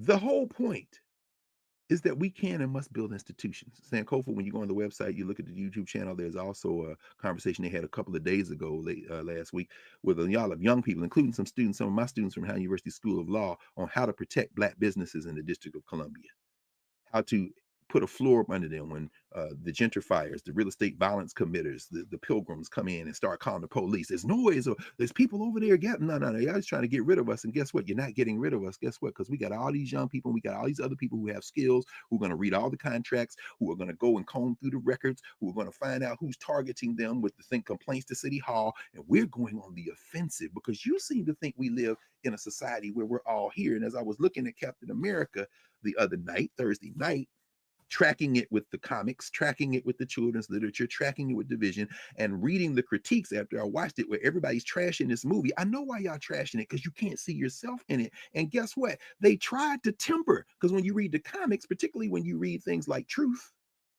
Robert Morales, in class with Carr numbers 34 and 59, Robert Morales did a mini series in Marvel comic books, which are put together in trade paperback under one word: truth.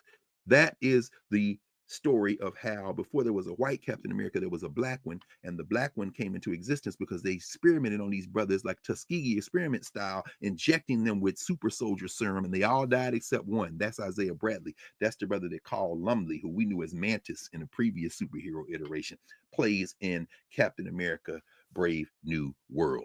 Isaiah Bradley, the first Captain America. But the problem is when you look at the miniseries, and we remember that, we talked about that when we were in class, the miniseries that was on Marvel, on Captain America and the Winter Soldier, you see Isaiah Bradley, who was like, they experimented on me, they locked me up for decades. This is tracking with the trade paperback, the comic books Truth by Robert Morales.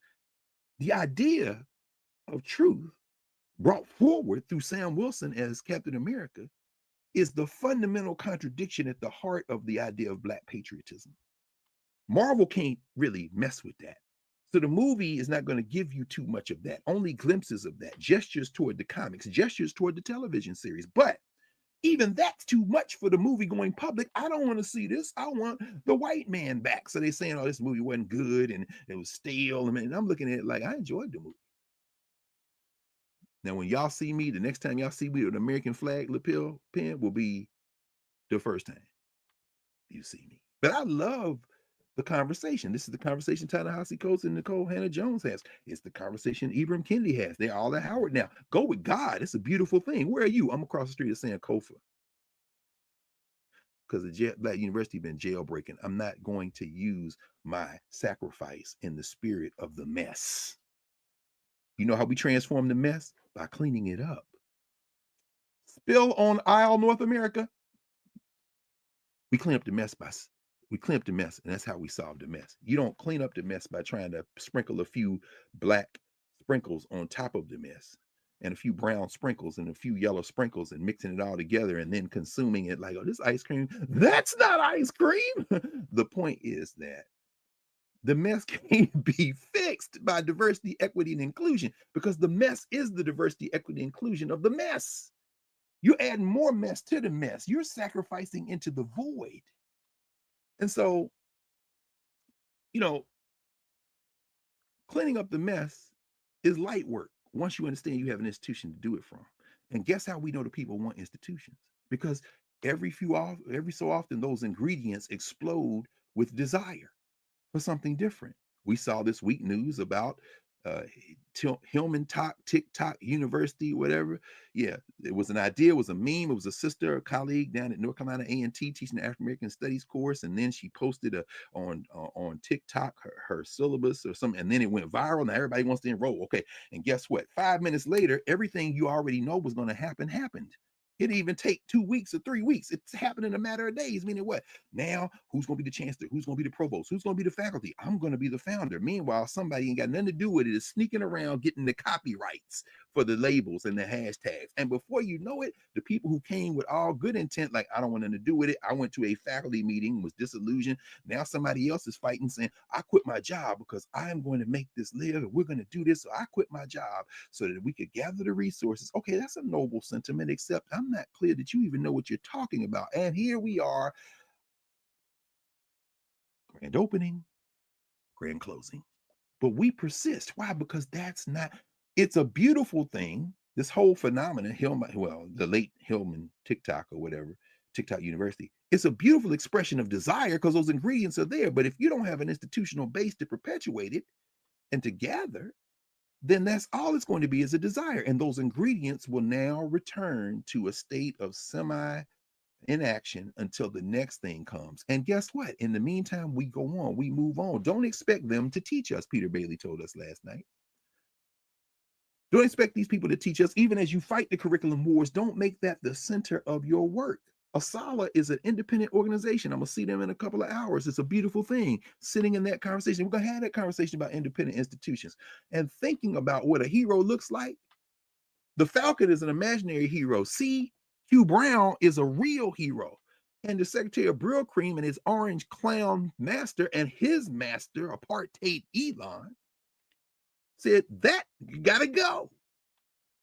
And what you think happens along the chain of command, the Pentagon, and all the branches of the military for the rank and file, the enlisted people? Oh, we niggas now. No problem, my friend. And guess what happens all over the world at the same time? What happened the last time in the 60s and the 50s? What happened during the Cold War when Brown versus Board of Education had to be put in place because the world is getting the signal that y'all hate Black people? And guess what? The world is where the resources are, whether they be the lithium in places like, I won't start naming countries because we'll go off into that. And Peter Bailey said we got a small period of time. I'm going to spend a little bit more a couple of moments on South Carolina, and then we're going to finish. So I got that news.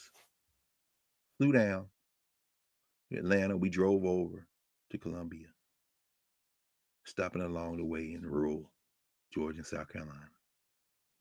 Getting there, and then I got up early after office hours, early the next morning to go over to the State House, realizing that February 17th, 1865 is when Sherman came through there and burned up much of Columbia, sacked the place, and some Africans helped.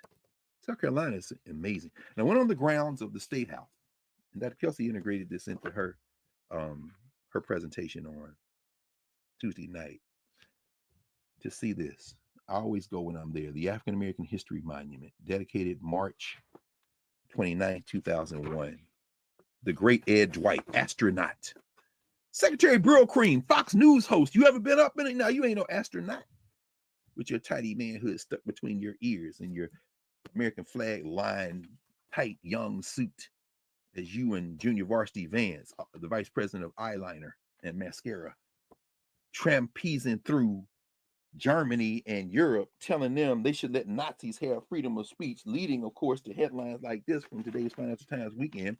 Europe cannot rely on Trump, warns Merz. Merz is probably going to be the prime minister of Germany. But the Alliance for Democracy, where Elon Musk wants them to run, the neo-Nazis, Junior Varsity Vance, I mean, I give you credit for your eyeliner not smearing anyway. And Secretary Brill Cream over there telling them they should have freedom of speech. And then, and then here come the orange clown talking about Zelensky is the dictator, not Putin. Guess what? Okay, y'all fight amongst yourselves. Go fight amongst yourselves. Because we know that this is about natural resources, all that natural gas under the under the shelf of Gaza, all that lithium in the ground that Zelensky is preventing you from getting. You got to bully them. We know what it is. All of those precious minerals in Zambia, in Congo, in Sudan, in West Africa.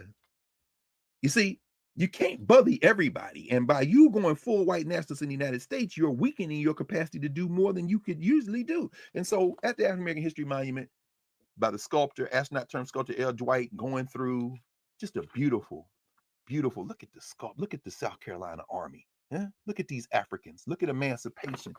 And Reba was saying, I went back over there with her. Then she said, you know, what are these Africans thinking? Would they think, and she said this Tuesday night, what would they think in terms of where we are now? Didn't our ancestors have ancestors? I love it. Brown versus Board of Education, Briggs versus Elliott. They got Dizzy Gillespie in here. Look at Dizzy Gillespie and Althea Gibson.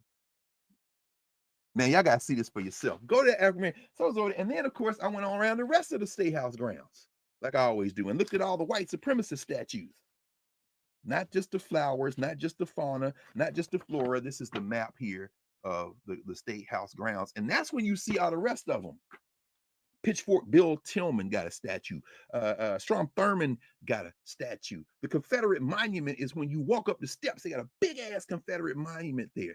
Lady Street is what you cross to get to the monument. Lady is named for Martha Washington because they tie all this white nationalism to the original white nationalism of the so-called American Revolution. George Washington, you're not my dad. Peter Bailey told his son, write down what they say, get your grade, and go back and say, I knew it was a lie all along. Thanks for the grade. You're not going to fight. And as you're trying to get curriculum reform, sure, do that. But don't mistake that for the center of your work, because this criminal enterprise is a mess, and they trying to recruit you into the mess by getting you to leave your mind at home and join their crazy foolishness.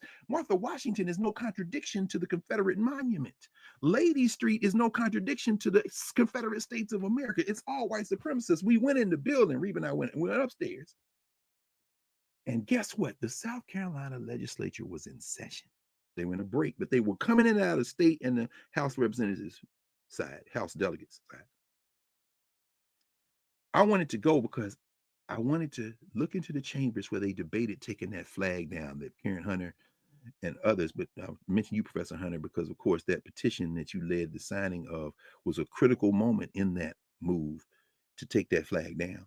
And I wanted to just walk in there and see. And I'm looking at black legislators and white legislators, looking at little school children coming up the steps as we came up the steps, who were going there on a tour, black children, white children, and seeing the black legislator. We spoke to a couple of them, sitting there talking, and I'm looking at this black woman who's a legislator sitting next to this white man who's a legislator. And I saw this black woman offer this white man a stick of gum out of a pack. He took the gum, and then they sitting there talking. But as they were sitting at the feet of a statue.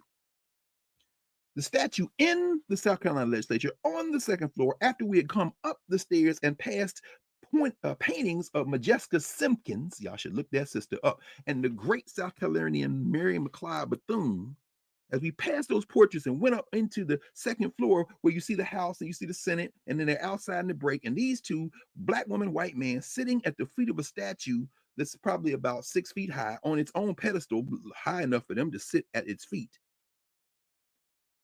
A statue of John C.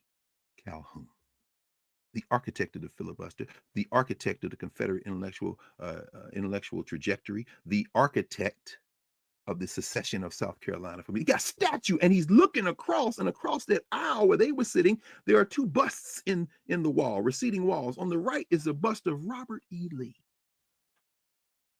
Oh, I wish I were in the land of cotton.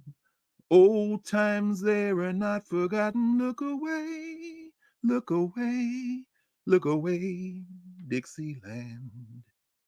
Oh, I wish I were in Dixie, hooray. We never left Dixie, hooray. In Dixieland I'll take my stand to live and die in Dixie. Every time I go in a place like this, you know why I go in those places? I call it crime scenes. CSI. That's what I call CSI. Crime scene investigation. That's what I do. These are crime scenes. This is a mess. And when I go, it's to reinforce the memory, because I have studied the block of marble in the street. A block from Dexter Avenue Baptist Church, between Dexter Avenue Baptist Church and the capital of Alabama, with a dome and a structure that looks just like the dome and structure of the South Carolina State House. And on that block of marble is chiseled the words, "This is the place where Dixie was first played in public. Oh, I wish I were in the land of cotton. Old times they are not forgotten. Are they, Secretary Hegseth?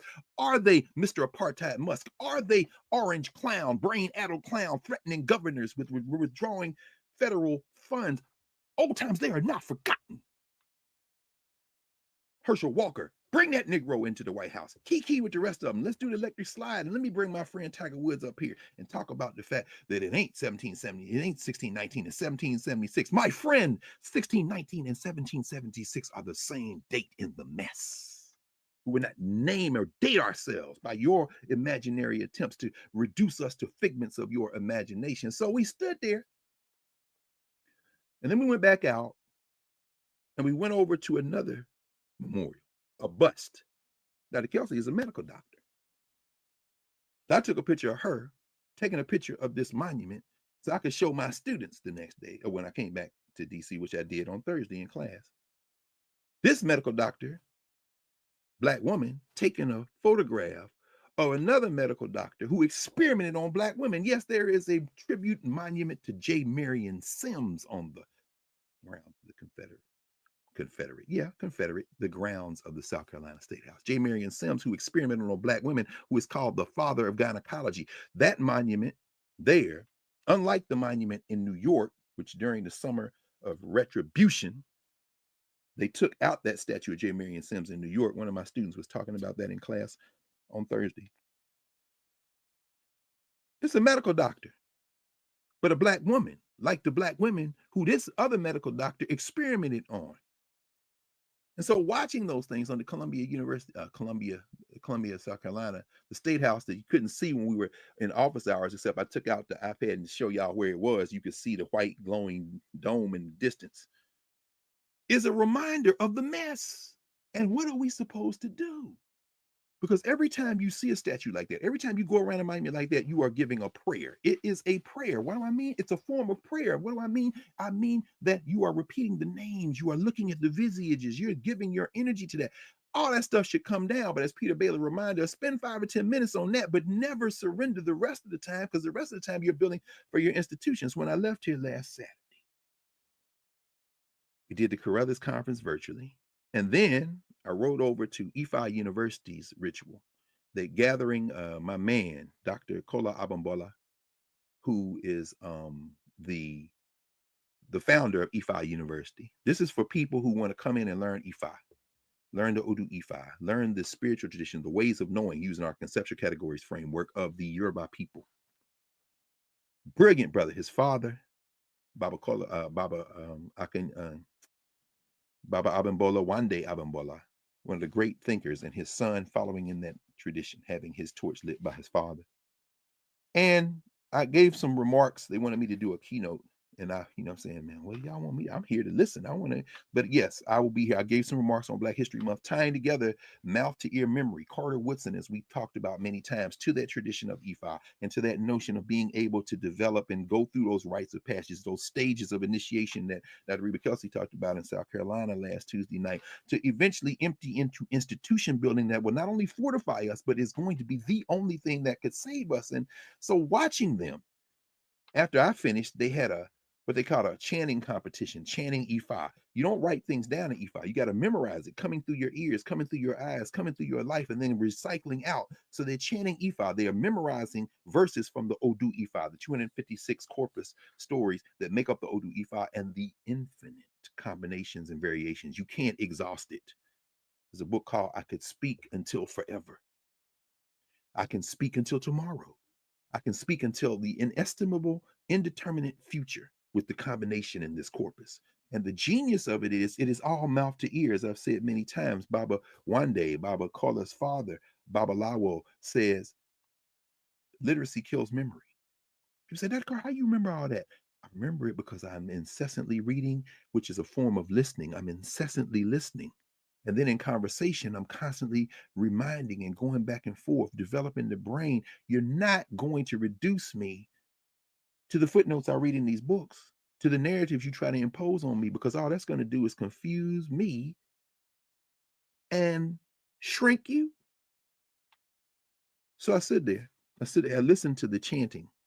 They had about a half dozen different students from EFI. Some of them have been in it for 3 or 4 years. Others were new this year. And I listened to my sister, Dr. Stephanie Joy Tisdale, Philadelphian, Howard University graduate. I was on a dissertation committee, as you know. She and Dr. Angela Carter both finishing last spring. Brilliant young sisters whose torches have been lit, who are now moving in the direction of that liberatory practice. And Stephanie Tisdale, just flat foot brilliant, as I say. And she's chanting her verses from the Odu Ifa, because she's a member of Ifa University. And I'm just sitting there like, this is the genius. This is the beauty. That was last Saturday. The next day, Sunday, we all went down to the National Museum of African American History and Culture. They wanted to go there for those who were out of town, from as far away as California, who had come, who were also initiates. And it was a most transformative experience I think I may have experienced in that museum. One of the most transformative experiences, when I watched them go through the temporary exhibit In Slavery's Wake. You know, the one we've been talking about, In Slavery's Wake. I don't know what I did with there, and I'm not going to look for it too long. If I see it, yep, here it is. Let me see here, right quick. This one, In Slavery's Wake, Making Freedom in the Black Freedom in the World. Yeah, I know I have my analysis of that as well, and y'all can go back and look at the corpus of In Class for that. But it was fascinating to be there, because all these people are initiates. All these people are in Ifa. So to see them look at things, what you're seeing is, and I told them that, I said, the people who put this exhibit together over 10 years, you can see the battles they had and what was included and what wasn't. So the deeply African grounded and African centered people clearly won some victories. And watching these initiates come in, when you come into the exhibit, the first thing you see is about a 7.5-minute video where they're framing the whole exhibit. And there's a lot of water involved and there's some libations involved. But if you don't know what you're looking at, you just think, oh, this is interesting. But these people knew what they were looking at. So when they came in, they're looking around and they see the video and they're like, yeah. And they just stop.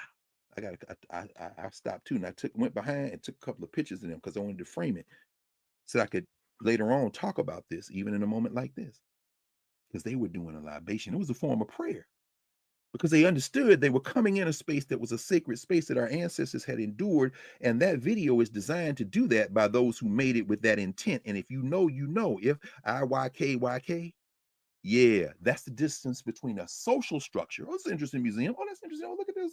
And a governance. Oh, this is who we are to each other. And ways of knowing. Oh, that's a libation. They're bringing their ancestors in. Using the science and technology of video, like we're using the science and technology of social media, YouTube, and the platform Knarrative Nubia, and coming through and grounding cultural meaning making, the use of dirt, the use of metals, the use of fabrics, to movement and memory. A big picture of a sister who is from Brazil, African, who was captured, and she's got all white on and she's got bracelets on, and then and the narrative by the picture says, oh, she's adorned with this. And Stephanie looks at this, and because of the amount of bracelets and the amount of things that she has around her wrist, which begin near the top of the bottom of her hand and extend almost a third of her arm, Stephanie says, that's not just bracelets and adornment. She's wearing a shrine.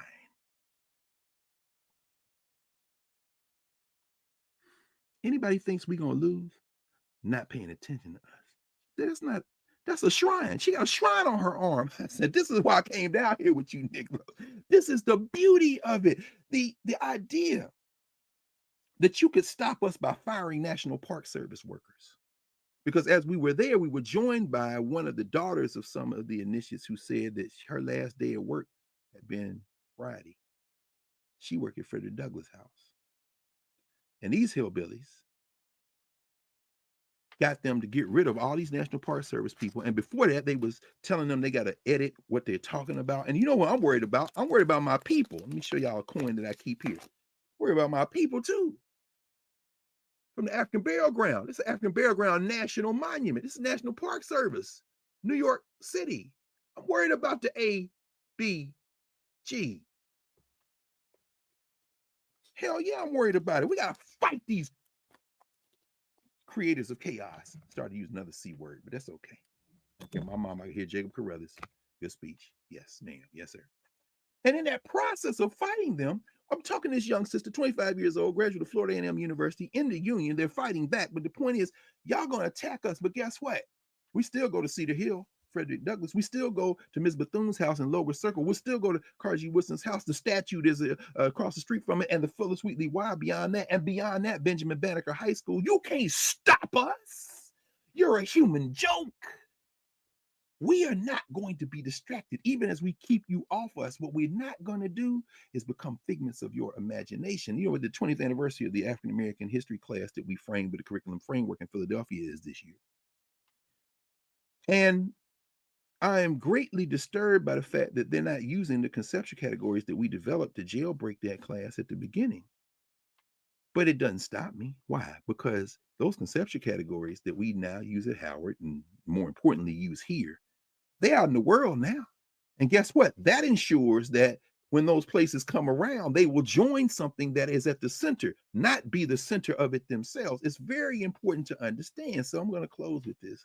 Next week is another busy week. Angie Porter is going to be in Atlanta on the campus of Clark Atlanta University for the Mac Jones lecture with my man, the warrior attorney, the great Mauli Davis, Mel Davis, my brother, my age mate, in an intergenerational conversation about Africana legal studies. That's going to be at Clark on Tuesday at 5:30 p.m. So y'all should go check it out. The next day here at Howard University in DC, the Howard University School of Law, and Kichi Taifa, who read a poem dedicated to Malcolm X last night, along with another sister who read a poem, the great Dr. Nubia Kai, my sister. Those two sisters did poetry last night. You'll see it on the recording for Sankofa. There's going to be a gathering of folks who helped fight for the victory, Marcus Garvey's pardon. Dr. Garvey will be there. Julius Garvey, 91 years old. Justin Hansford, of course, my brother, also like Kelly Carter Jackson, Jackson Carter, rather, a former student who is now running the Thurgood Marshall Center at Howard University School of Law, one of Marcus Garvey's lawyers.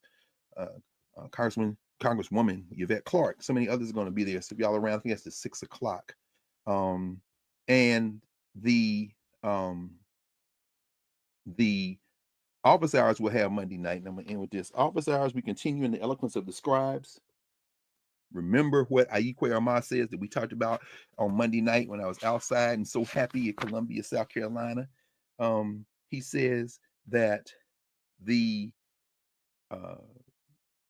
here, let me see. I'm just going to read this because it's on page 12. It's what we're reading on Monday night. Those of you who are in Nubia, and if you're in Knarrative and you're in Nubia, you haven't been coming to office hours. It's getting larger and larger. It was always large, but it's coming to the thing now where people are beginning to recognize. And Peter Bailey said this last night. He said, the people who you try to have to convince, many of them are like, oh, wait, no. And when they come, you welcome them in. Generosity come. But what you don't do is chase. If you got 10 people, you say, how many of y'all believe in the unity of African people? We're going to build something. If 2 put their hands up, that's who you start with. Them other 8, you don't spend the rest of the time trying to convince them. You build with who you have. And guess what? As the thing turns another way, 2 of them people in the 8 going to come over, and then 2 more, and then maybe all of them. But that ain't what you spend your time arguing with them people you build. That's what we've been doing here. Prof, that's what you said. We'll start with who we have, and we built something incredibly strong. This is what Aikwe Armah says. The best professional work, especially in the arts, grows out of the nurturing base of a tradition. This space grows out of the governance formation of a tradition. And so I'm going to go over here to this luncheon. I'm going to actually bring a couple of my books. I'm going to bring Great Negroes Past and Present, but also this history of the American Teachers Association, which the NEA published. And, I'm going to show some people some books they don't get to see too much. They talk about, fugitive pedagogy and stuff like that. And that's important, but I want to go to the governance formation. I'll stop. There's a couple of books, though, that I got this week that I'll share with you all just in terms of what they are, because I was tickled to get them. We've been waiting on this book for a long time, The Great Elder. In fact, I ain't even broke the shrink wrap on it yet because I got to wait till it's quiet, and I got a couple of hours because I want to sit with this book. But we've been waiting on it for years. Dr. Barksdale, Marcellus Chandler Barksdale, who was for many years was the editor of the Journal of Negro History, which was housed at Morehouse for a long time. Shout out to the ancestor now. Alton Hornsby, who was the editor, Alton Hornsby Jr. And Dr. Barksdale finally finished his book, The Cross, the Candle, and the Crown, A Narrative History of Morehouse College, 1867 to 2021. This just came out. It's still got the shrink wrap on it. Mercer University Press, which pains me because it should be a HBCU press to be able to do that. And this book I read a review of in another document, and I didn't realize it had come out. David Leverin Lewis, man. This is a book on his family. It's called The Stained Glass Window: A Family History of a Family History as the American Story, 1790 to 1958. David Lewis, who wrote the 2-volume work on W.E.B. Du Bois, is such a great writer. And so I'm just going to read you the first paragraph here, just to get a flavor for the writing. This is not AI. David Leverin Lewis, too old for that, daddy. Anyway, man, this is what he says. Listen to the lyricism, and we'll end with this.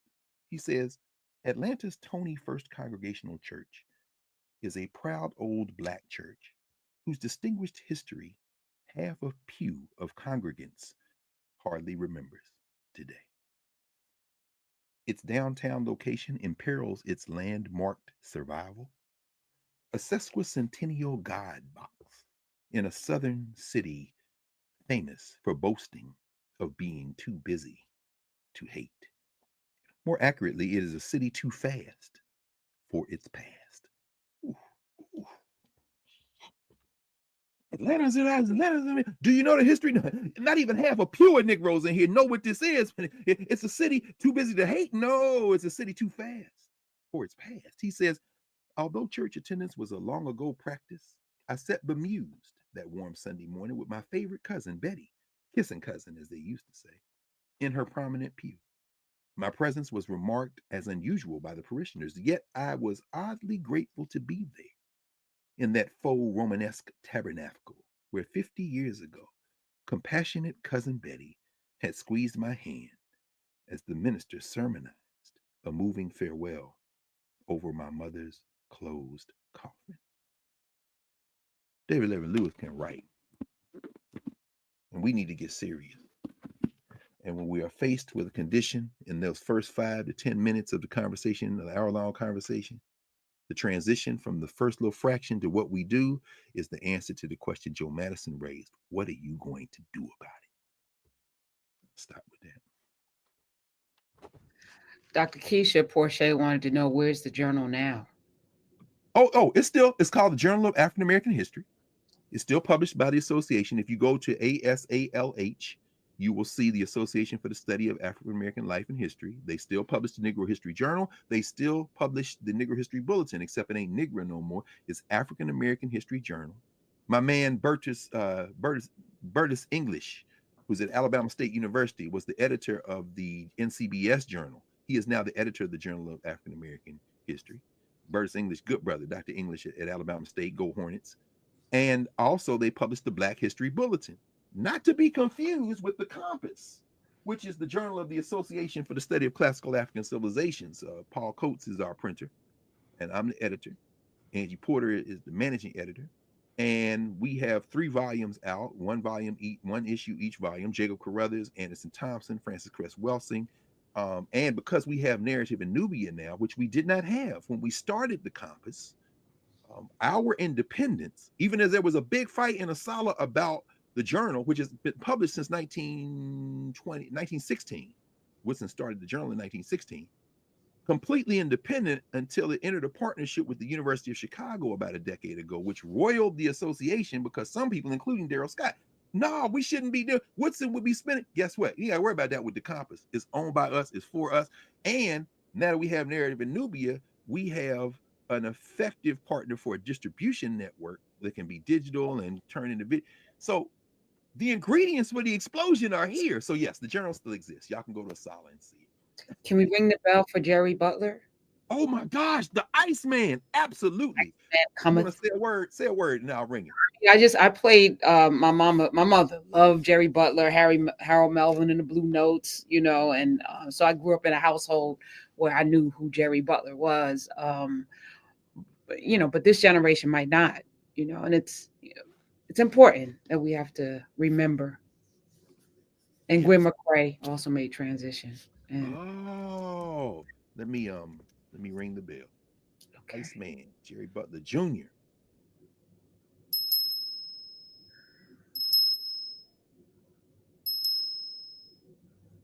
Jerry Butler, for your precious love, Jerry Butler.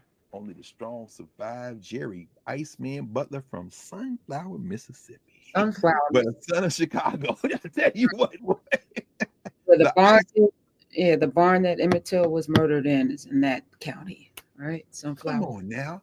That book, The Barn, by the way, yes. Excellent. Yeah. Excellent. Valletta Hey. Wallace also made transition. Biggie's mama. Just Oh, really? yeah, yeah. Oh, Notorious Miss B.I.G. Wallace. Miss Wallace. Yep, Miss Wallace. So I just want Oh. to Oh, speak. well, you know what? We all go that way. And as Marie Yeah. Kelsey reminds us, death finds us thinking that we die, but we don't. We change form. Our spirit is different. But now, as they become ancestors, we do raise their voices. Amen. Amen. Oh, love you. Let me Good. Have a run. good breakfast. Put on a Love you. dashiki. Yes. Run, Benedict. I love y'all. Plus, they kind of look, man, this is a nice I quality love joint. I that. just needed a I was hoodie. putting on purple today. I said, oh, I should have Oh, done it. yeah. I know that. Oh, Okay. Hey, look, but hey, y'all, if you're not in Knarrative, you're not in Nubia, you can't get that hoodie that Professor Hunter has on, which is the blackest Black History Month. That I love it. next week too. We about to do something over the global majority. So Oh, I love it. Love it. Global, love you. be Oh, by safe. the way, wait, we gotta leave. And listen, word on the street is you can go through Times Square and see your face all up in the billboards. What is going on, Professor Hunter? Check it out with my own eyeballs. I keep getting people have Oh, been you there. ain't seen it yet? I'm not with my own eyeballs. I Oh, have. no, you got to go. Yeah, I'm going. I've got to. You I've got got to to. go and take a selfie. Look, take a selfie in front of you. You got look. Come on now. You got to capture that. 1240 is going to be up for sure, but it's on rotation. It rotates, yeah. On Broadway and 48 from now until the end of the month. Yep. Okay. So Well, we if know they you don't do it for that, but when yeah. you build your thing and it can't be denied, that's how you end up on there. That's how August Wilson ends up with his name and script on a theater. It's Yeah. because you didn't want it, not because you did. And so that's a beautiful thing. Facts. All right. Be safe, Love Dr. you. Carr.